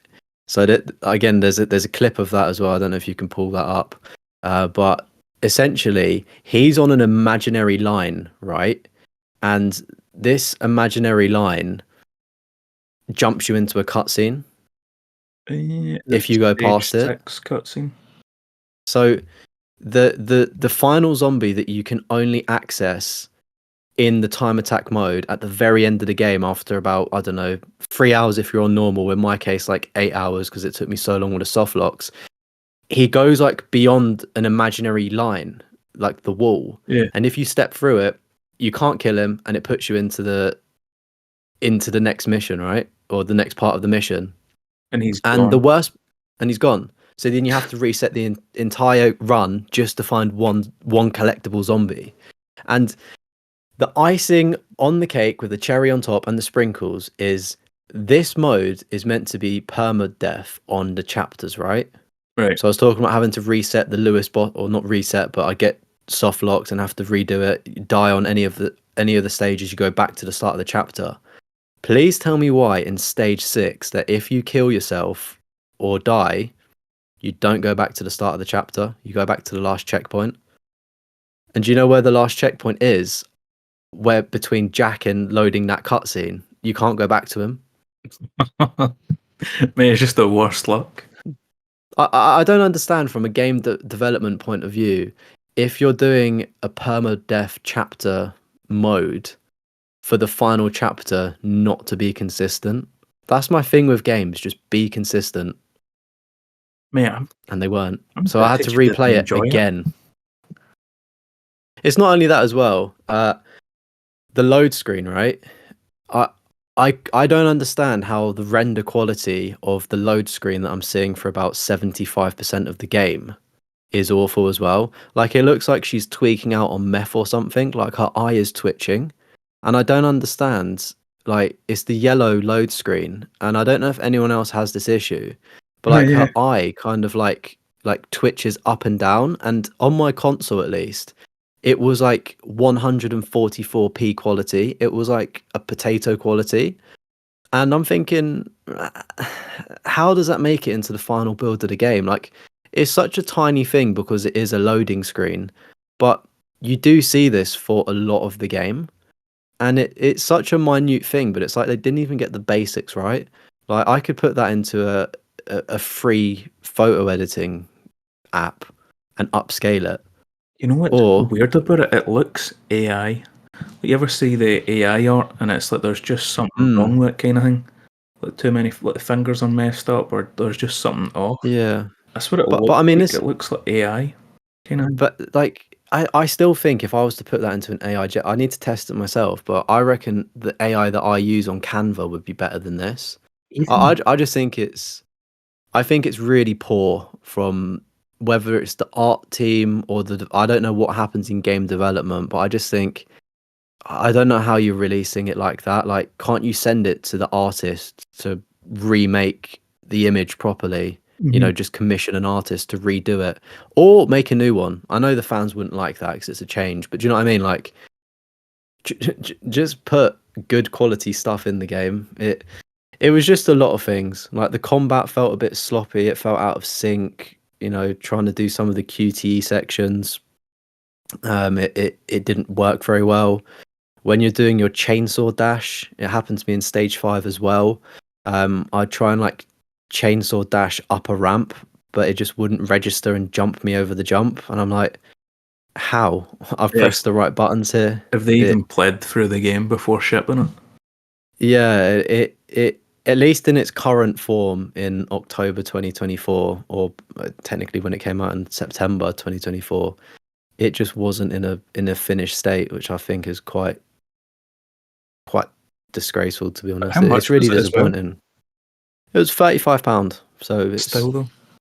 It's not the biggest financial burden, but I think for an extra £10, I could have got the Dead Rising game, which looks that has good reviews, miles better. Like, the thing is as well, like, I was doing a bit of research to kind of back up my points, and Lollipop Chainsaw Repop started as a remake, and like, I still think it's considered a remake, but it's a glorified remaster, and at that, it's not even a good remaster. It's just like there's bugs that weren't in the original.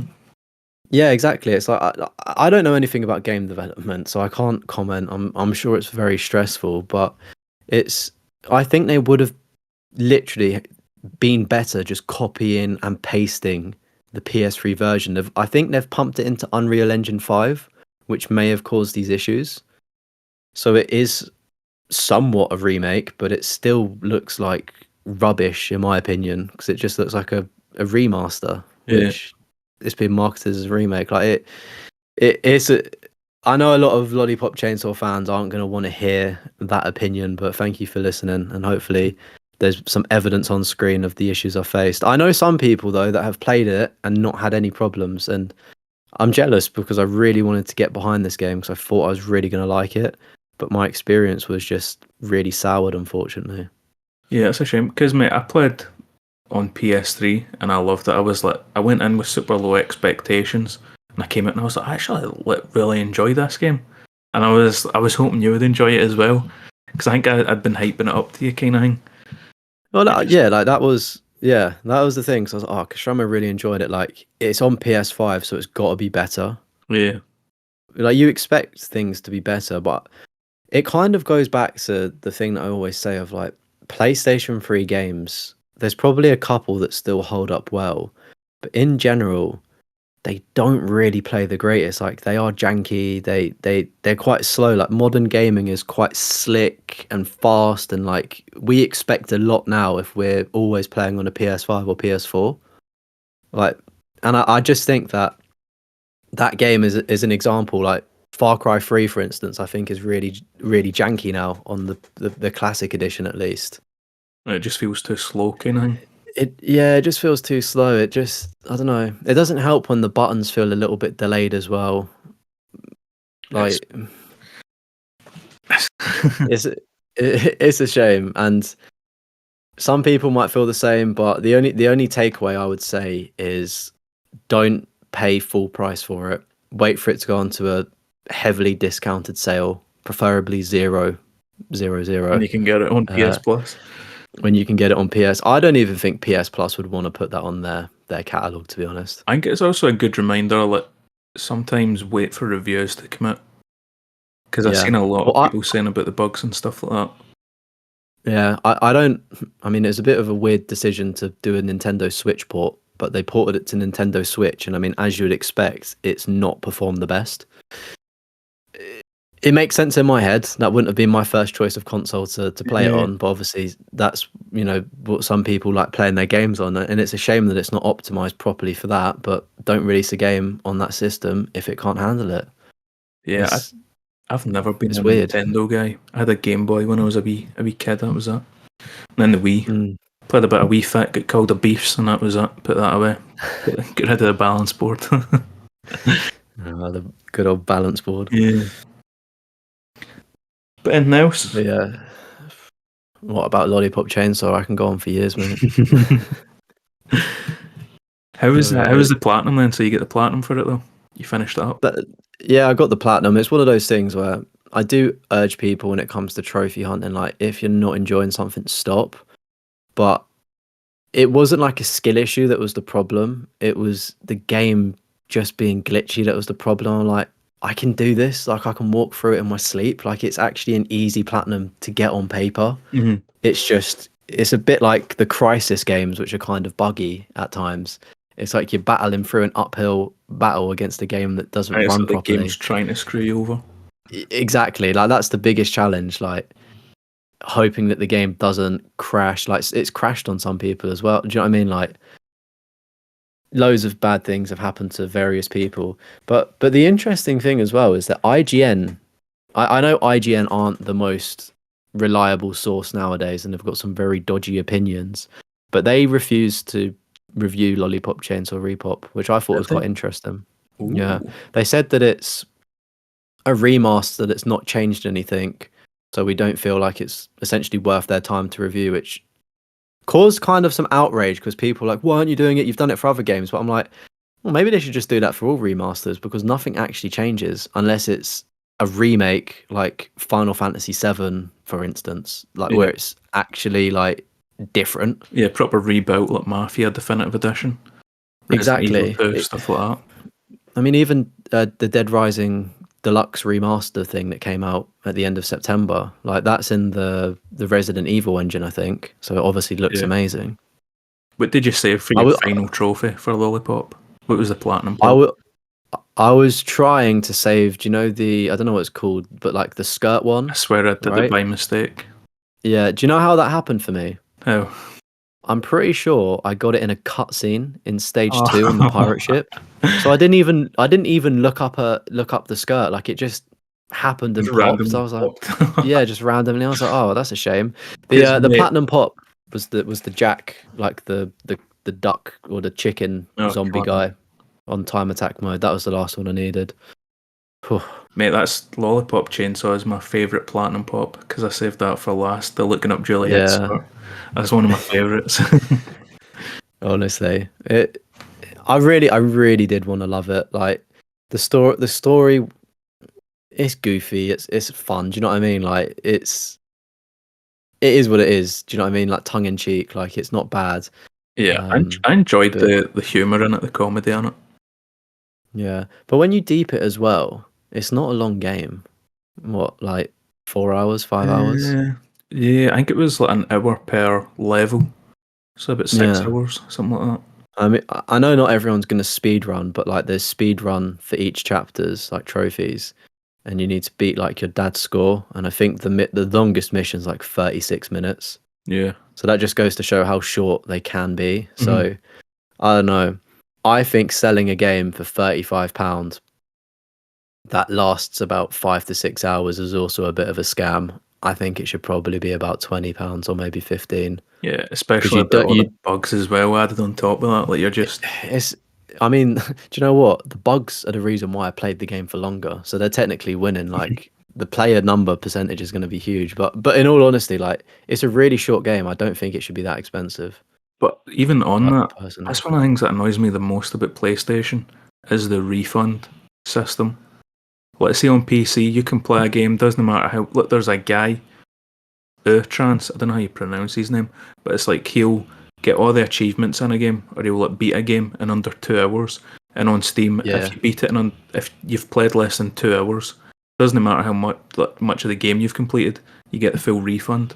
Whereas PlayStation, as soon as you open it, right? As soon as you start the download, you cannot get a refund. And it's like, it's so anti-consumer. It's like unreal. Like how they get away with that, I don't know. Unless it's Cyberpunk, where they delist it themselves and they offer a refund, and Concord, which is the only outliers. Do you know what the Xbox process is? By any chance, is it the same? I don't know. I think it's better than PlayStation's, but I don't think it's as good as Steam's. Yeah, Steam's is really good. I think it's Xbox where, do you know when you play FIFA and you upload like FIFA points to like buy packs? Yeah. There's like a refund method where people say that they didn't receive them and they would like refund like 90 quid. I don't think it works in 2024 as much, but like a couple years ago it was like quite a big thing, and I was like, Time to go it's on like Xbox. it's like ordering a takeaway and saying it never came. Yeah, Just Eat trick. Get your money back. Oh, everything now on takeaways though has got a code, so I've not ordered, which is really simple. I don't know why they didn't implement it sooner. Yeah, but any new games that you've bought? Any new games that I've brought? Signalis, my list, Amnesia the Bunker. I brought that as well. I'm hoping that Dragon Ball Sparkling Zero could be delivered to me by my beautiful girlfriend. Maybe. Ooh. I'm not buying it straight away in the hope that it gets gifted to me. Yeah, I'm a boy can dream, right? How much does she love you? That's a real question. I mean, she loves me a lot, so it's not that deep if she doesn't. But I'm not gonna buy it in the hopes that something gets put through my letterbox. Yeah. Do you want to go into upcoming releases then? Let's see what we've got. Yeah, man, we've been cutting it good with. It's actually just been me waffling, to be honest. I think that Lollipop Chainsaw section took far too long, but thanks for listening to me. Hopefully I didn't offend too many of you. I mean, I don't really care if I did, but yeah, fuck it. So we've got Silent Hill 2. I'll let you take this away. I need to Silent rest. Hill 2. Well, I had that in the news section, but we can go into that. Silent Hill 2, mate, I had such low expectations for it because it's by Blooper Team, who done Layers of Fear. They done Blair Witch. Blair Witch was ass. I never even finished that. And there was something else they done that wasn't very good. That was a horror game. Oh, The Medium. Oh, mate, The Medium. I hated that game.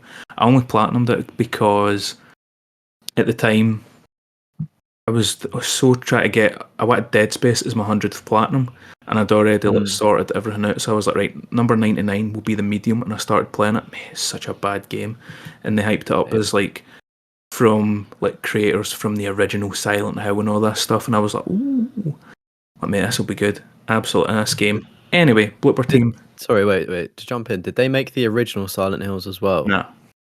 No. It was so. See, for The Medium, part of the advertising was we've got people that worked on the original Silent Hill. I think it was like art director or something like that, or a music guy. But that's how they like advertised it, and mate, it was just such a like bad game. Back for Bloods, like poaching Left 4 Dead 2 devs, that kind of thing. It's like right? if Back for Blood had one person that worked on Left 4 Dead, but they were just hyping it up as like. Anyway, game was ass. I had to force myself through it just so I could get Dead Space's number 100. So Blooper Team, not really been a fan of them, but mate, Silent Hill 2 is getting insanely good reviews. Like, I've been seeing 9s and 10s across the board. Do you know what though? I don't always trust reviewers. I think once it releases on Friday, right? So by the time people are watching this podcast, maybe. I thought that was just early access. I didn't realise it was. Released fully on the 8th of October. Oh right. How's the like users finding it? Because sometimes like reviewers are too afraid to be honest. Do you know what I mean? Yeah. Just pop. But I mean, it's good that it's doing well because I feel like a lot of people like I don't think I've played a Blooper Team game. That's who they are, right? Yeah, Blooper Team. Such a funny name, Blooper. Are they in Scotland as well? I can't mind where. Really? It might be for the UK. Big up.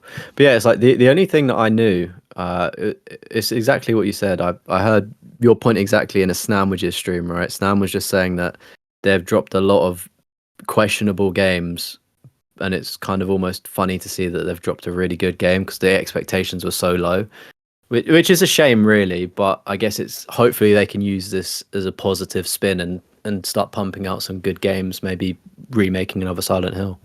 Yeah, so 86 from critics, but a 9.3 from user reviews, which is mad. And like I said, a lot of the stuff I've seen, it's 10 out of 10s, 9 out of 10s. And Do you think it's Game of the Year? I think it could be. I always struggle to get remakes and remasters Game of the Year because it is, I think, pretty much just like a one-to-one upscale of the original Silent Hill 2. Like, I don't think they've added any new mechanics or like new sections to the game or anything like that. But I said the Guardian gave it 40. Yeah, I mean, at the very bottom. I don't know how good the Guardian are for reviewing. I don't think I've ever went, I wonder how good this game is. I'll search on The Guardian. You know what I mean? I don't know. On the Guardian like a reliable newspaper source? I trust they just the Sun. That's it, mate. That's the only newspaper I read. Well, it's got all the pictures that I can look at. Oh, the page 3 pictures. Page 3. Did they still do page 3? They get rid of it, didn't they? No, it was a sad day. It was primary school for me when they cut that. I mean, actually, no, going into secondary school, I think. Damn. Because I remember I'd get my hair cut and there would always be like the Sun on like the table where they put like magazines and papers, and like me and my mate would always run up to it and just open page 3 really quickly. Just take a quick peek. Store it. Yeah, take a screenshot with my eyes, and then like it would get snatched away from our parents. I feel like I should say I don't actually read The Sun for any like scousers out there. That was a wee jokey joke. I mean, I don't really read the news, to be honest. I couldn't really. The news is quite sad, isn't it? So. I don't fuck with the news. But we're the only news source you need. Exactly. So do you think you're gonna play this? Have you brought it? That's what I was gonna say. Last episode, I was like, I'll just play the PS3 version because I own the PS3 version, even though it's like a lot of people hate it. But now I'm seeing like how good the reviews are, and I'm like, maybe I should just go for the better version and buy the PS5 version. especially with all the good reviews it's getting. Yeah, I know PlayStation can't do it, but I saw one of the PC mods and they took away all of the fog. I don't know if you've seen the Oh images on yeah, Twitter, it looks so but nice. the game honestly looked beautiful, which is, I guess it makes sense that like the back end stuff still looks really good quality, but a lot of teams could cut corners and literally just like I think back. I know it's a PS3 game, but if you think of like Black Ops 2 Transit Zombies, like Mm. the reason why the map was one so big, but secondly, it had fog, so you couldn't see that there was literally nothing because the game couldn't process it. I know it's PS5, so consoles can handle a lot more, but they could have cut a really big corner there by not actually making the town, which is a nice touch, I think. Even though nobody on PlayStation is going to be able to experience that. Yeah, so with how well this is done, I'm kind of hoping that Blue Point Games who just make all the remasters for PlayStation. They done like Uncharted. I'm trying to go else. Oh, was that them? They done all the Uncharted games and stuff like that. But I'm hoping Oh, nice. Blooper Team essentially just becomes that for Konami, and it's like they do Silent Hill 1, 3, 4, just do all the good Silent Yeah. Hills. Like if you're good at Well, it it, seems just that they've stick got to an it. engine now. Yeah. I don't know what engine they use, but it seems that they've cracked the code for beautiful looking graphics, so hopefully they continue it. Yeah, So they've got the foundation now, don't they? I don't know what engine it is they use. I can't Probably actually just an remember. in-house one, would it not? I'm not sure. But in other horror news, Alien Isolation 2 has been announced on the game's 10th anniversary. You platinumed it. How good I is did. Alien Isolation? Because mate, it's one of the ones I get like a good few hours into it, and then I kept saying I'll go back to it, and I've just never done it. You're probably going to need to do 2 run playthroughs, if I'm being honest. Yeah, I need to do it If you hard. I need to do. I always no like to do a death. blind playthrough for my first time, so it'll probably be 3. So I'll need to do blind playthrough, which I might do on hard actual. I'll do I would blind, say do the blind on hard. blind on hard, and then speed run without dying with collectibles. Yeah, Although with dying with collectibles might be a pain. yeah, that's the only problem is that you need to do collectibles. It's like, do you want to lose a bit of the immersion by watching a guide to find the collectibles on your first run? Do you know what I mean? It's a bit of a catch-22 because I mean, 3 playthroughs is probably realistic. Like, enjoy it, do the collectibles, and then the speed run. You can maybe do the. It's not even a speed run; it's just a no death run. Yeah, no But deaths. obviously, it's a little bit. You can cut some corners. Yeah, because I watched John Callum when he was streaming it, and it's like you can just load last checkpoint or something, so it doesn't actually count as a death. You can just keep Yeah, going. exactly. You can choose it. It's a really fun game. The only thing I'd say is I took a break between playthroughs, so I played it on hard, and then did I no do you know what actually? I think I did the no death run and collectibles in the same run. Damn. I feel like So that'd be too that is risky though. no that I think it is actually possible to do. And then I waited and then played it through on hard mode because I was going to stream it, but it's when I was going to be streaming directly from my PS5 and without like my setup I have now. And funnily enough, you can't have the PlayStation webcam on when streaming that game from the console because it uses your microphone because like the alien can detect you. So it uses the microphone. So it kind of fucks up streaming in that sense. But yeah, I think it's a really good game, and I wasn't necessarily the biggest Alien fan, but I played it, loved it. I would recommend a break between the 2 playthroughs just to you don't get burnt out. And also like watching Alien Romulus that came out a month or 2 ago now. Yeah, because that was Really good film inspired as by well. Isolation. Apparently the Yeah, so director took a bunch of inspiration. there's a couple of like callbacks. I think they mentioned the Nostromo, which is the ship in Yeah, that's Alien for the first Isolation. movie. And the first movie. So yeah, and it's kind of weird because I saw a guy on TikTok and he was pitching an idea for how they could do the second game, which was quite interesting. And then like a week or so later, they announced, They snapped him Alien up. Isolation They took 2. his idea. And yeah, I mean, his ideas were kind of wacky, but it also made sense. I don't know if. Hmm. don't know if you'd be intrigued in it or Yeah, not, I or if don't I should know. just. I don't know the story for Isolation. The only thing I know is you're Ripley's daughter. You're going on to Yeah, this festival to get the flight recorder for the Nostromo to find out what happened to your mum. That's literally all I know. yeah. I think the furthest I got That's is pretty much it, to be honest. where the flight recorder should be. It's been stole. I think that's as far as I got. So maybe like But halfway, something like that. yeah, like, are you aware of like the wider?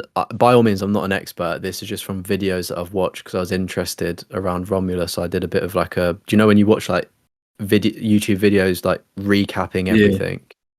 Like is it like Alien Covenant, like the film, and like they've done like two recent films ish before Romulus, and they've got like androids in, and essentially in the films, I mean, even if you watch the films and whatnot, it's quite clear that is it like Wu Tai something? It's like a double barrel, like the company you work for. Oh, Wailing Yutani. Essentially, Wayland Yutani. There we go. Wu Tai's Final Fantasy. My bad. They essentially just want the alien to be. Do you know what I mean? Like that's all they care about. Like they're just evil, and Yeah. the androids are also evil. Like they don't really care about the people on the ship in any of the films. They just care about Just the mission. they just care about the mission and making the perfect organism. And this guy's pitch and theory, I don't know his name unfortunately on TikTok, but I'm pretty sure if you just search in like alien something, he'll come up because he makes loads of videos. Theory, something like that. Yeah, he was essentially pitching that. I think it's Covenant, which is like the most recent film before Romulus, is like where that picks off of one of the characters. That character could be involved in the next film or next game, for instance, because the ships cross over because it's similar timelines. Right. It makes sense. And of course, that character would be interested in perfecting the perfect organism. So of course, his ship would have aliens on because he's trying to breed them. I've only watched Alien and Aliens, and Alien is one of my favourite films of all time. But Aliens, never seen it. It's I criminal. was Never seen it. You've never. Mate, you got to watch the first one. First one's. Like, I've watched. My first film was Prometheus. Mate, the first one is like proper. Yeah, horror it's really movie. good. Second one's more action. So it's like whatever you're in the middle. Yeah, I'd say Romulus was a bit too actiony. It had some horror elements, but it was definitely like Hollywood action. I was hoping it would be a bit more scary like the original, but it was still kind of scary-ish. But it's kind of, I don't know if you've got like a watch list of things like films and TV shows among games as well. But Alien, like I do want to sit down because it's all on Disney Plus, so there's no excuse really. It's just finding an evening where I'm not gaming. Yeah. It's almost like I need to get ill and bedridden to take some time off from gaming. But yeah, really positive news. No idea how long it's going to take for them to make the game, but at least it's been announced because I feel like the fan drive for Alien Isolation is honestly so big. Like it's a game that people really love, and it's nice to see that developers are ignoring. Like IGN gave it an abysmal score, I think, or something, or was it a 4? They'd give it. I think it was a 4 or 5.4. They said it was awful, but the fans played it and they were like, "Well, no, we don't feel this way." But you're only going to listen to the people that didn't like it, that are the big reviewers. So it's nice to see. I think Alien Romulus definitely helped kick this, but it's nice to see that they've listened and are going to take a chance on making another one. Hopefully, they do it well. Yeah, it's one of the ones where it's like it's surprising it took them that long to actually say, "Well, right, let's do a sequel to it." And it's one of the ones where it's like, obviously, I don't know how it ends, but it's like sometimes it's better to just leave something like the Joker. We'll not talk about any spoilers or anything, but the Joker 2 is getting horrible reviews, and it's like everybody's saying, "Have you seen it? Have you seen it?" No, my pal watched it and he told me everything that happened. I've not seen it. I don't think I saw we on should Twitter. spoil it, by the way. I'm not spoiling it, of course, but I saw on Twitter a tweet apparently what happened, and I was like, "Oh, I've spoiled the ending." In jail? And then I watched. Huh? Is it in the jail? Yeah, it's the end. Yeah. It's the ending. Right. And then I was curious because my girlfriend loves musicals, and I'm like, the only musicals I've seen is Grease, and my pal goes on about La La Land all the time. He says that's amazing. I need to watch La La Land, but the problem with me with musicals is logically they don't make sense. Like the start of La La Land is actually awful. I think it gets better. I would like to watch it because I do like Ryan Gosling. Yeah. What what else? Tick Tick Boom is actually a really good musical with Andrew Garfield. And then there's one more, like The Greatest Showman. So I've seen three that I know of and that I can vouch for. The rest of musicals don't really appeal to me. Shout out to the Phantom of the Opera though. That's more of a opera Yeah, though.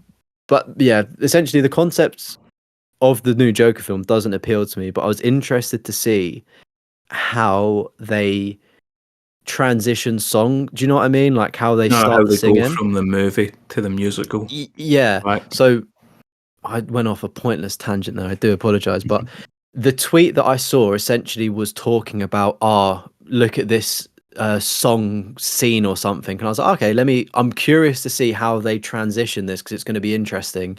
And it was just a clip at the end of the film. Oh no, it's just how it ends.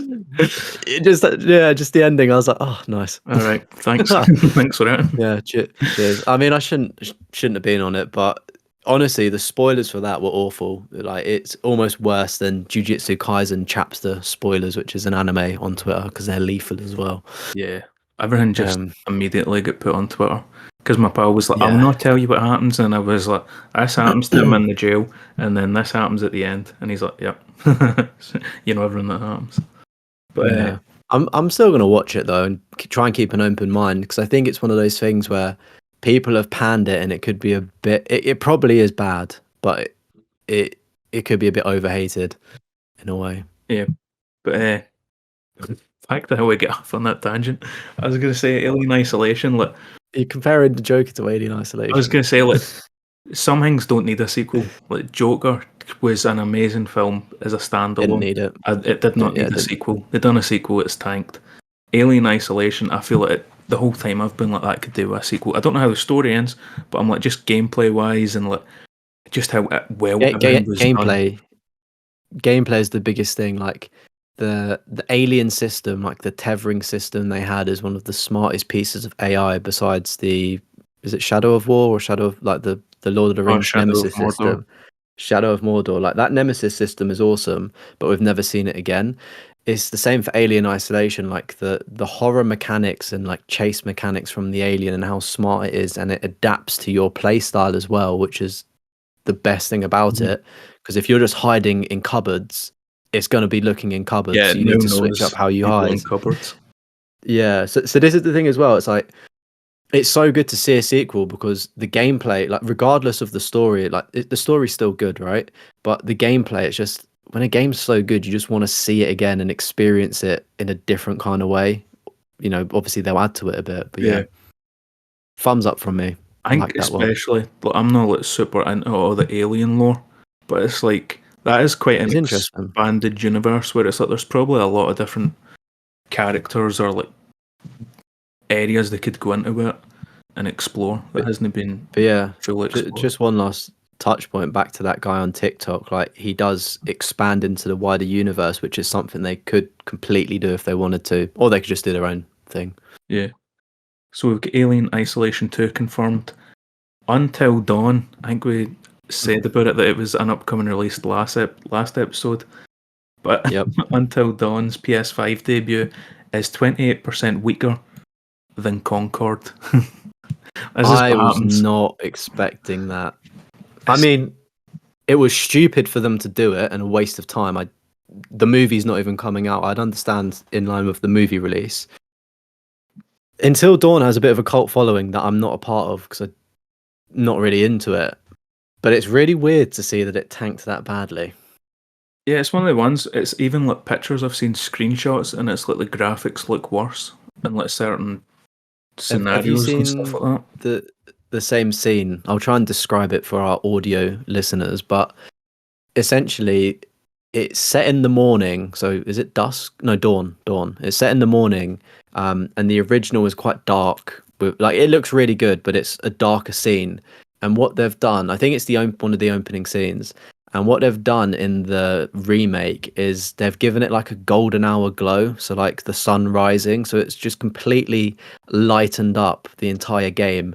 It looks like they've put on like the Breaking Bad filter, like when like Mexico vibes, even you know what I mean? Mexico. Like yeah, like it's like Yellow they've done that to a horror game, and I'm like, that is the weirdest choice I've ever seen. Yeah, it just looks so wrong. But it's like, it's what happens when you do a remaster of a game that nobody's asked for. And again, it's a PS4 game that works on your PS5. Under 10 years, right? I think. I'm Like, not sure what the has it original. been out 10 years or just under 10? Like, It could be close to 10. It doesn't say oh, in the mate. article. Sorry, fella. I've got a spider in my room that I need to capture.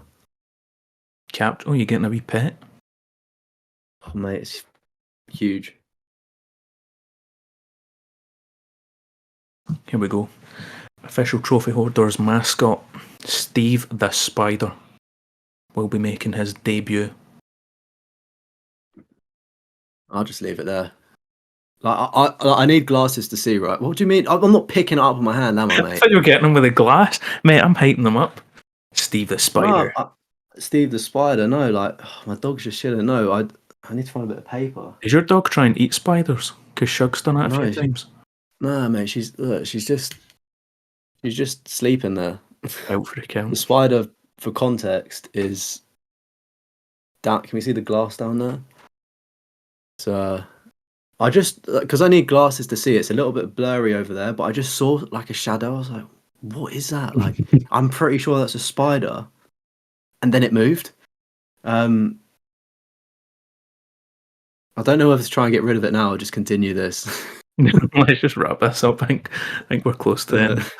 Should we cut that for the episode or just leave it in? I think we leave it in. Maybe I can.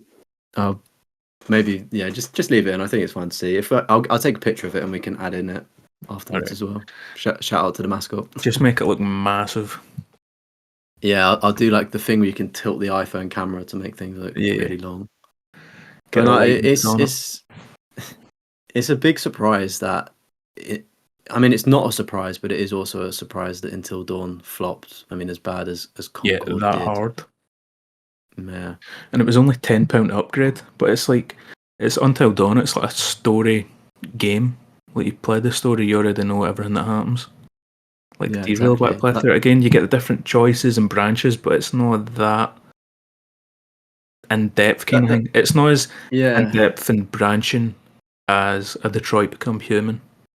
Or Heavy Rain, Or Heavy Rain, or Beyond Two Souls. This is the thing, like, I've seen the game. Like, I watched the Rad Brad play it back in the day when I couldn't play it, and it's like, once you've seen such a story-driven game, it's kind of like, you can play it if you want to, but it's like, you know what happens. Yeah, and then if you're doing the platinum as well, it's like you can't skip things. Like, it's just quite long to do. Yeah, I done the platinum for that, and it was annoying going back and getting all the collectibles that I'd missed and stuff like that, and getting all the different endings. But and then speaking of Concord devs have been updating the PC game files, which is leading to free-to-play speculation. But I think we expected it to go free-to-play anyway. Apparently, we both called it when they pulled it, right? When they pulled it. We said free-to-play. The official statement that Sony released was, at this time we've decided to take the game offline September 6th, and we'll explore options, including those that will better reach our players.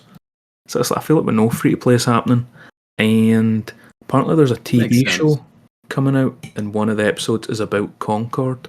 And I feel like, mate, see, going free-to-play, like, it's got that kind of meme status the way Morbius does, where it's like, people will go, Morbin time. But it's like, how bad is Concord? It's free-to-play. I'll try it. You know what I mean? Like, I feel like there could be people that actually play it when it comes back. Then there was obviously people that actually enjoyed the game the first time. I feel that people did actually enjoy it first time round, but it was just such a small sample size of, firstly, people that brought the game, and then secondly, people that actually liked it. Mm-hmm.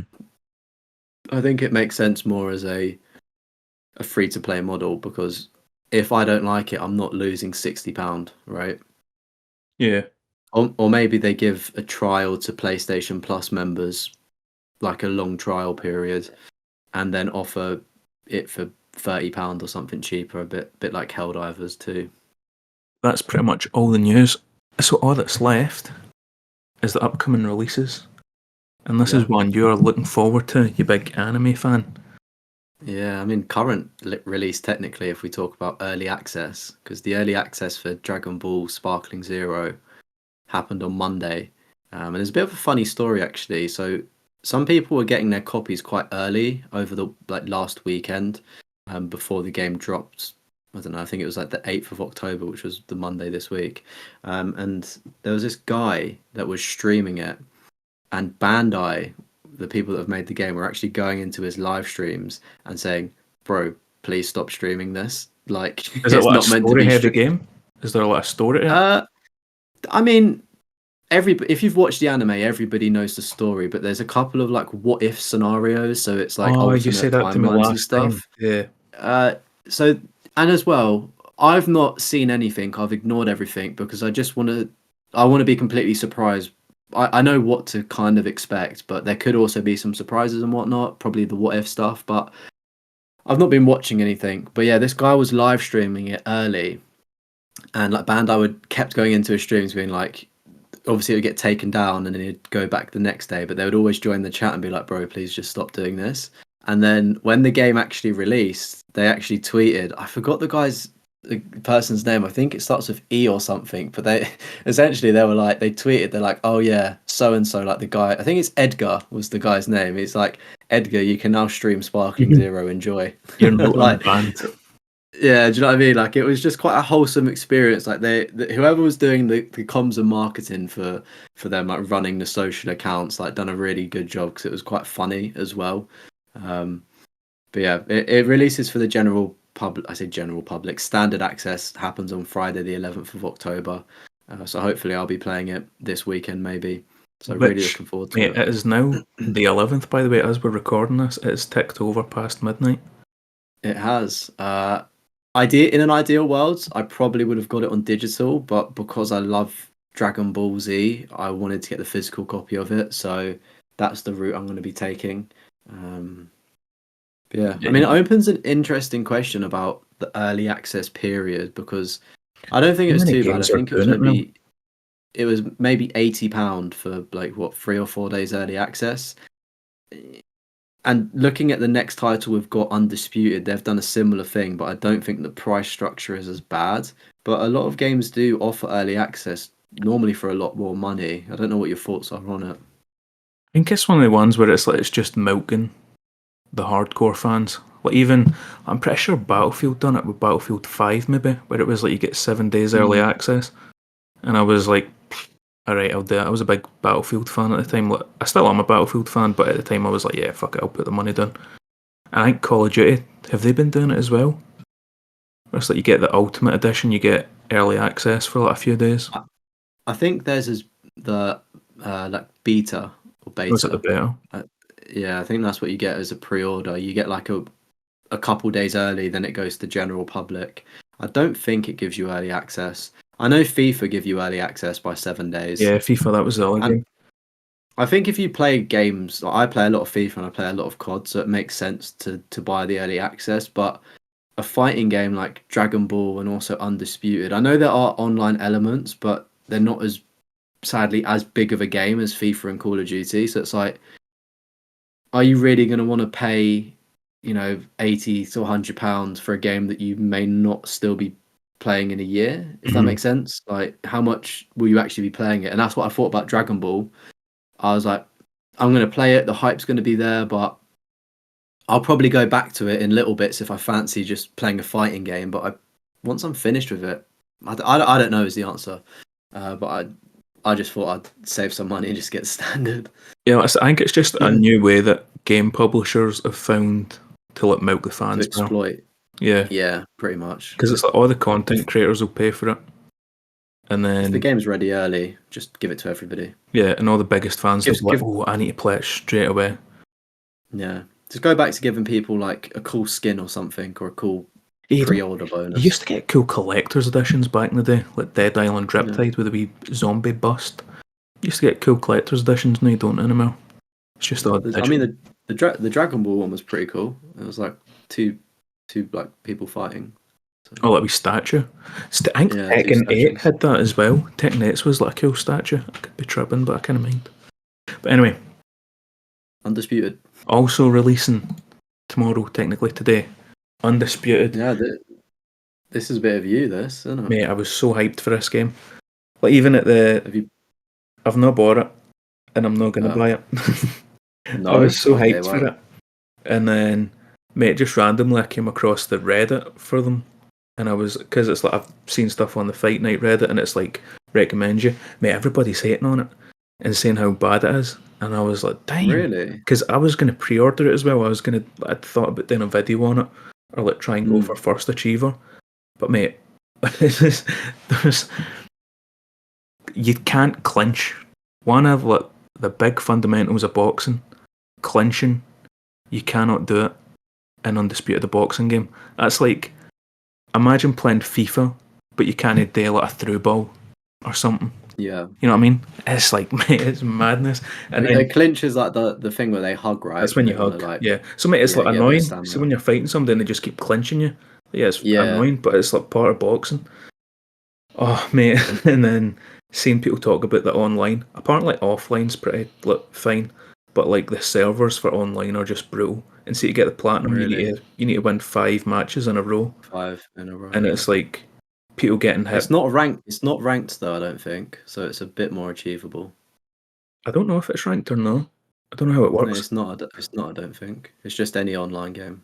So you could probably boost that pretty easily. But it's mate, server problems, and then just like people getting hit by punches that don't get thrown, and like insane lag and just mental. I'm like, mate, it's like they've got a good roster as well of boxers, but it's like I don't know how they fucked it up. I don't know how they fucked it up so bad. Like, mate, the boxing community has been begging for a game. Like, we've not had a fight night since 2010, I think. Maybe further back than that. Mate, it's been so long. And also you've been getting the UFC games, but for like boxing fans, they've not had anything. They finally get this game and it's just not getting good reviews. Well, saying it's not getting good reviews, I think like IGN gave it, did they get like a 7 or something? There was like quite good for a fighting game. Some review outlets were actually getting good scores, which was surprising. But like seeing actual players, like everybody's just kind of shitting on it. Yeah, I mean, I just saw part of the trailer clip there, and I know it's a very minuscule thing, but if you go back about maybe 10 or 15 seconds, it was like looking at his shoe, and it just looked like a scuba diving flip-flop. Like it looked like it was part of the ground. Yeah. He's wearing like a black shoe for reference. Oh, the one I seen there was white shoes, but you can kind of see. Yeah, I mean, it's a little bit forward in this clip, but yeah, like his shoe was just like a rectangle on the floor, it looked like, which I know it's only a shoe, but I don't know. See it, it's clipping through the ring into the thing, which I don't understand how that's in the official gameplay trailer. So maybe the people on Reddit are right, which is a shame because it's been so long. It's been out on PC for a while. I don't know how long. Oh, really? Yeah, it's been available for PC, and they were saying that they pretty much just abandoned the game. Oh, that's not good. So it's like, mate, it just killed all the hype. Like, I was super. Maybe a patch would fix that. Maybe we can hope. Yeah, it's a shame. But it's not a day one purchase for me. I'll go back to it in like a month or two, see if it's been fixed. But even then, I'm like, mate, I'd love to get like a good boxing platinum because you kind of get Fight Night. You kind of platinum them. So I'm like, did I go for it? But it's either wait till it gets fixed or wait till it's like dirt cheap. Wait till it's like 20. Yeah, or something like that. And then I guess if you wait longer, you could do another challenge video. Yeah, because there's a few stuff where it's like you need to do the Thriller in Manila, and stuff like that. Yeah, I saw Seg is Hollywood was streaming it earlier this week, and I watched a bit, and he like showed the trophy list, and it's I don't know, win 51 go 51-0 in career, win like I don't know, get like 30 knockouts or something, or like get a high percentage of knockouts. Like it seems somewhat straightforward to get the platinum, but then the online stuff is the only question mark, I guess. I feel like he'll probably just boost the online though. Potentially, if it's easy to do, yeah. I think he'd done that for one of the FIFAs as well.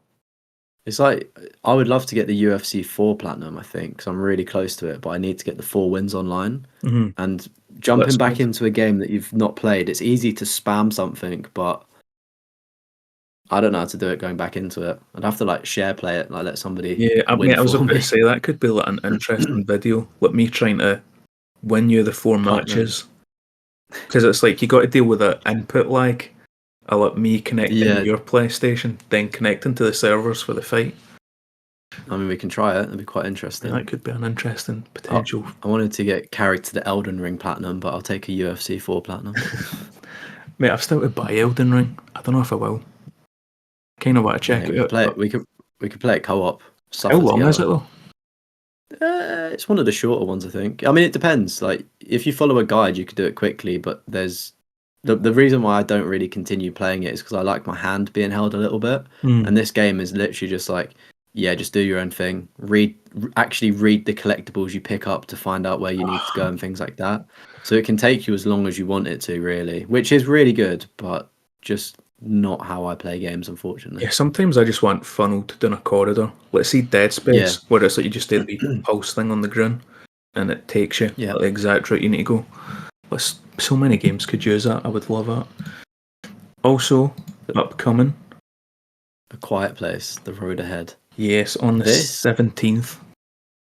This looks really interesting. Very similar to Alien Isolation in a way where if you've got a microphone turned on, the aliens can hear you in the game, which if you've not seen A Quiet Place, the aliens are blind, I believe, but they have hypersensitive sound. So essentially you just live life in silence now, is the concept of that universe. Yeah, it's like I've never watched the movies, but it seems like a cool, like unique idea for the game. And it's one Yeah, that, depending on it should reviews, work well. Do maybe check it. you think you'd watch any of the films? I feel like I'll need to. I feel like because my pals said that they're really good. Yeah, there's something that happens literally within the first 5 minutes of the first movie, and it's not real. It is a spoiler, Is but that I a don't kid really want getting to say it. snatched? Yeah, okay, you said it. Yeah, I've seen that clip. That's the only thing I've seen But about it. like I watched it, and because you don't really kill off kids in video games or movies, the fact that the kid like horror films, right? I think the biggest critique of that people have is like the plot armor. It's like, Yeah, they make a noise, but the monster ignores it. Like this kid's toy goes off and he gets snatched instantly, and it's almost like they did it. Like actually the killing first one's kids. really good. I've not seen the newest one, which I think is a prequel. The second one with Cillian Murphy was okay. Kind of a bit like 28 Days Later and 28 Weeks Later. Like the first one, Mhm. really good, and then like the second one, they just expanded it and kind of went a bit bigger. But the first one's really good. I'd recommend that. But the game, interesting concept. Hopefully, it's cool as well. Yeah, so we're looking forward to that. And then the last upcoming release for the next episode, Retro Realms. Retro Realms. This is 2 games, but if you buy both games, then you can play as like each character in the other game, which I think is like a kind of cool idea. But it That is quite a is cool idea. Halloween. Let me skip ahead so we actually get some gameplay. Is that Michael Myers Halloween? Yeah. Yeah. So you get Oh, it Halloween. looks like this. Yeah. So mate, it actually kind of like, see, when I first heard it, I was like, that sounds kind of shit. But see, actually looking at the gameplay, I'm like, I bet this is actually like a half decent fun game. That actually looks quite good, actually. I thought, because there was an Ash versus the Evil Dead game, right? That was very similar Yeah, there to was Dead Evil by Dead. Daylight. Mm-hmm.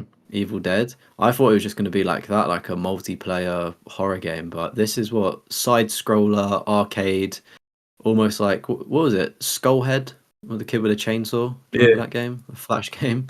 It looks like that. That looks pretty cool, actually. So depending on the price of it, that might be one to pick up, especially see for like a wee Halloween kind of game. But it's like, So there's it's a bit like Pokemon, like I don't know, Ruby and Sapphire. There's two different games you can buy, but it's almost the same game. Or do you buy like Retro Realms and it includes both of them? so Do I you know what think I you mean? get the bundle where you get both of them, and if you get the Right, okay. bundle, you can play as Ash and play through the Halloween levels. You can play through the whole Halloween game, and vice Okay, get versa. you. Or if you want, you can just buy the Evil Dead game and just play as Ash and get that. It would be interesting is, for instance, if one person brought Halloween and the other brought Ash versus Evil Dead, if there was a cross-play functionality, so you can kind of almost game share in a way, like the missing bit. Yeah, I wonder if you could. Because some games used to do that, didn't they? If like I think it's Back for Blood. If your friend has the season pass or just all of the map packs, the DLC, you can join them and play it as well, which I think is really cool. It's a nice touch. Yeah, it means only one person has to fork out the money for it. Yeah, I mean, you could always split it as well if it's your buddy. Also, I don't know if we put it under upcoming releases, but the PS Plus games. Yeah, before you get into that though, I don't know if it will be between now and the next episode, but is it Star Shooter or Starship Troopers? Yeah, I saw an advert for that earlier. I think that comes out maybe the 26th of October. I think that was the PC it comes version.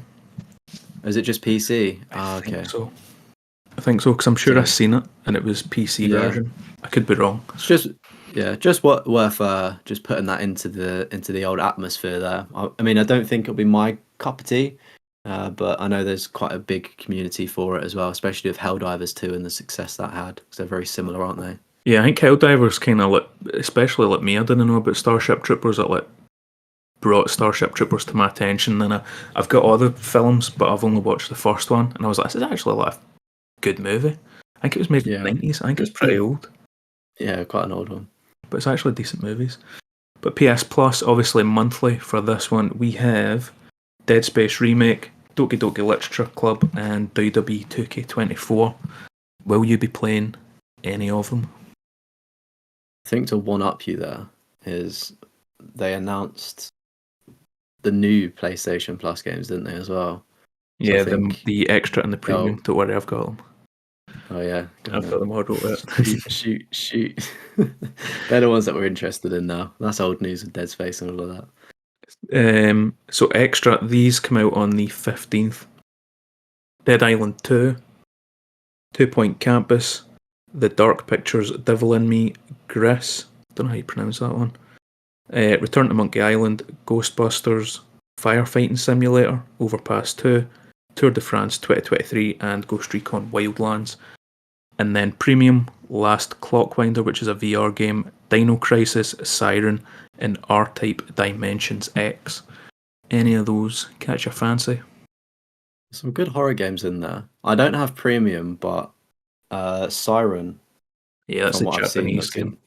Yeah, looks interesting. I mean, I've already played in Platinum Dead Island 2, but I think that's obviously the heavy hitter for most people there to play.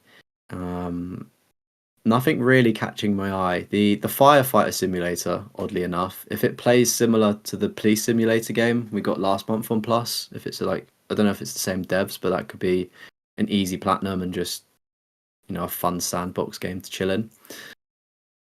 But yeah. Did you like Police Simulator? I didn't play it, but I watched Plat Bro's video and so boring. It's made me want to play it a bit more. It was on my list, but then I didn't bother doing it. Then I watched his video and thought, oh, I may actually. Yeah, me and my pal, because it was co-op, we'll play it for a bit, and then it's like, oh, is it? After that first hour, it was like, this is boring. And then we went back. It is really slow. It looks like we went back to it, and it was just like, mate, I think 5 minutes in, I said to him, I was like, "Are you having fun?" And he's like, "Nah." I was like, "Let's play something else," because I'm ready to fucking kill myself. Fair enough. Yeah. And anything grabs you there? Or Dead Island 2, because I've been holding off on buying that, because I was like, I'll wait till the price is right. Now it's on PS Plus. That's ideal. Big W. I like the Dark Pictures anthology. I was about to say, actually, it kind of falls into the same category for me as Until Dawn. Not that I know the story, but I just know that you can't skip it, and it's literally like a movie. Oh, yeah. They could be really good, but it just seems like I switch off when games are like that. We used to, every time Dark Pictures came out, I would buy it, and then my two pals would come in. And then when the next one came out, we would go to his house, he'd buy it. We were doing that, rotating it. But I don't think maybe if you can play it online. Maybe I'll watch you play it. Maybe you can co-op? Yeah, I'm pretty sure you can do co-op online, but it's like you'll play one character, I'll play the other. Okay, maybe we suffer through it together. Yeah, I don't think I would go for the platinum, but I'll probably play the story at least. Give that a bash. Looking at the other ones, Dino Crisis. I was about to say Dino Crisis. Is that not a bit of you? That's people always say it's like Resident Evil meets dinosaurs. Yeah, and I'm like, I kind of want to experience that for myself, see how it goes. It's an arcade game, wasn't it? It strikes me as something I would have seen in the arcade growing up as a kid. I literally, mate, the only thing I know about it is what people have said, which is Resident Evil meets dinosaurs. So I mean, it's worth a go. It's one of the ones that might be too dated for me to enjoy. See, like the original Resident Evil 2, where it's like I might not enjoy it. And then Siren, I tried playing that a few years ago. Mate, every single trophy bar one is an ultra rare on PSN profiles. Oh shoot, that's So with this getting released PS4, PS5, I don't know how much I'll let an update kind of thing, how much they're fixing the game. So I might get that a bash. We'll see. Yeah, I mean, I don't have premium because I don't really play the classic titles. When I was renewing, there wasn't really enough on there, but it seems to be getting a lot better now. See, like, there's a certain point where it's like you get it for say like 2 months, and it's only £4. It's like, right, so for £4, I'm getting access to all of these games that I can like run through. Like, I done the whole Siphon Filter series on it. Tried to play that and just stop myself before I popped the trophy. It was I'm sure they're good, but just the control scheme, obviously very classic. Yeah, I just thought, the first one especially, like, you kind of get lost a good bit. It's like, right, what am I doing? But then 2 and 3 is a lot better. But I'd say premium's worth it, especially when the price goes down. And like I said, you're paying very little for like access for like 2 months. Yeah, but I think it's just if there's enough games there. I think that part of me just dreams that they would just put a bunch of old games. Do you know what I mean? Like a massive catalogue. I think that's what my hopes are waiting for. Then I'd be like, oh, yeah, no brainer. I just dump a load of PS3 games on it. That's what they need to do. Yeah, literally. But I think that's us covered everything. Yeah. I mean, I know we always say it, and we're going to have to work on time management, but this has definitely been a big chungus again. Yeah, we're at over 2 hours. Over 2 hours. You know what, though? I said to myself as well, I was like, we're at the state of play. This will end up being like just over an hour. It'll be a lot shorter. When was that wrong? It's designed for people that are, wanting background noise, and of course shorter is sometimes better in your conventional podcasts, but I feel like for the gamers, you can enjoy this while you're doing a mad grinding session when playing a game, or just doing a bit of housework or things like that. But yeah, what we should have mentioned at the start, which we did discuss, was if there's any questions that people have for us as well that we can answer on a weekly basis, dependent on how many we get. So if you're still listening, if you've got a question for either of us, let us know. It could be YouTube related. If you wanted to know some behind the scenes stuff, what our favorite platinum or game is, or what our favorite color is, or football, things like that. We are human. Obviously we'll need to screen the questions and if we're comfortable answering them, but I'll probably answer the majority of things. I don't know about yourself. I mean, I don't think there's anything that I wouldn't answer, to be honest. Yeah, so any questions, just, I guess, leave a comment as well. We can put up a community post. I did one on my own personal channel as well, but there wasn't any takers, unfortunately. So, yeah, rip. Right. F's in the chat. Same as we'll need to do a question of the episode. I don't think we should do it now, because I don't know how many people make it to the very end. Probably people switched off as soon as I went in about Lollipop Chainsaw, and that was pretty early. The people that have probably made it to the end is our mums. God bless them. Probably, yeah. Thank you so much. Shout out to the parents. Yeah. But where can they find you, Chris? On Twitter, on YouTube? Drop the @s so the people know. I think my Twitter @'s ChristromoYT, and then YouTube's just Christromo. I've not got any upcoming content though. That'll probably be like a good 2-3 weeks away before I actually upload anything, and I've not got an interest in streaming. I've been so lazy to about making content. I think my last video was September. I think that's when the GTA video was. It's not that long ago, mate. It's only a month. Like, it's still fairly recent, to be fair. Was it And it was quite a big video to produce. Yeah, that was a big video.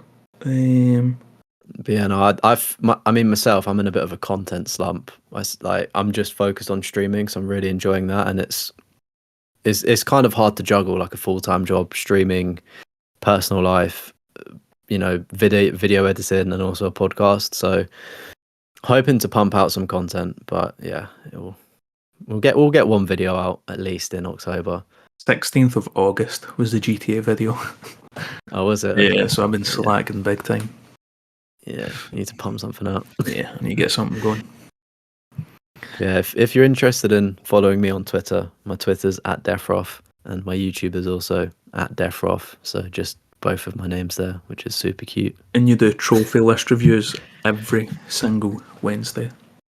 I do. So if you're interested in having your platinum list or trophy list or Steam list or Xbox list, just anything to do with trophies reviewed, you need to join my Discord, which you can find over on my channel. Maybe I'll leave it in the description here. I don't know how we feel about merging. Can we do links on YouTube yet on this channel? I don't know. Actually, I don't think we can do links. So just go to Defroth's channel. Yeah, just go over to my channel. It's like pinned on my channel. It's in every live stream and video description. But yeah, we'll end up probably making a Discord for this when it gains enough traction, maybe. So yeah, hopefully one. Yeah. Don't forget to like, subscribe, drop a comment, of course, and remember to tell a friend about the Trophy Hoarders podcast. We are primarily on YouTube as well, but if you are listening on whatever we may upload this to, we've had some issues uploading to Spotify, so we're trying to rectify that.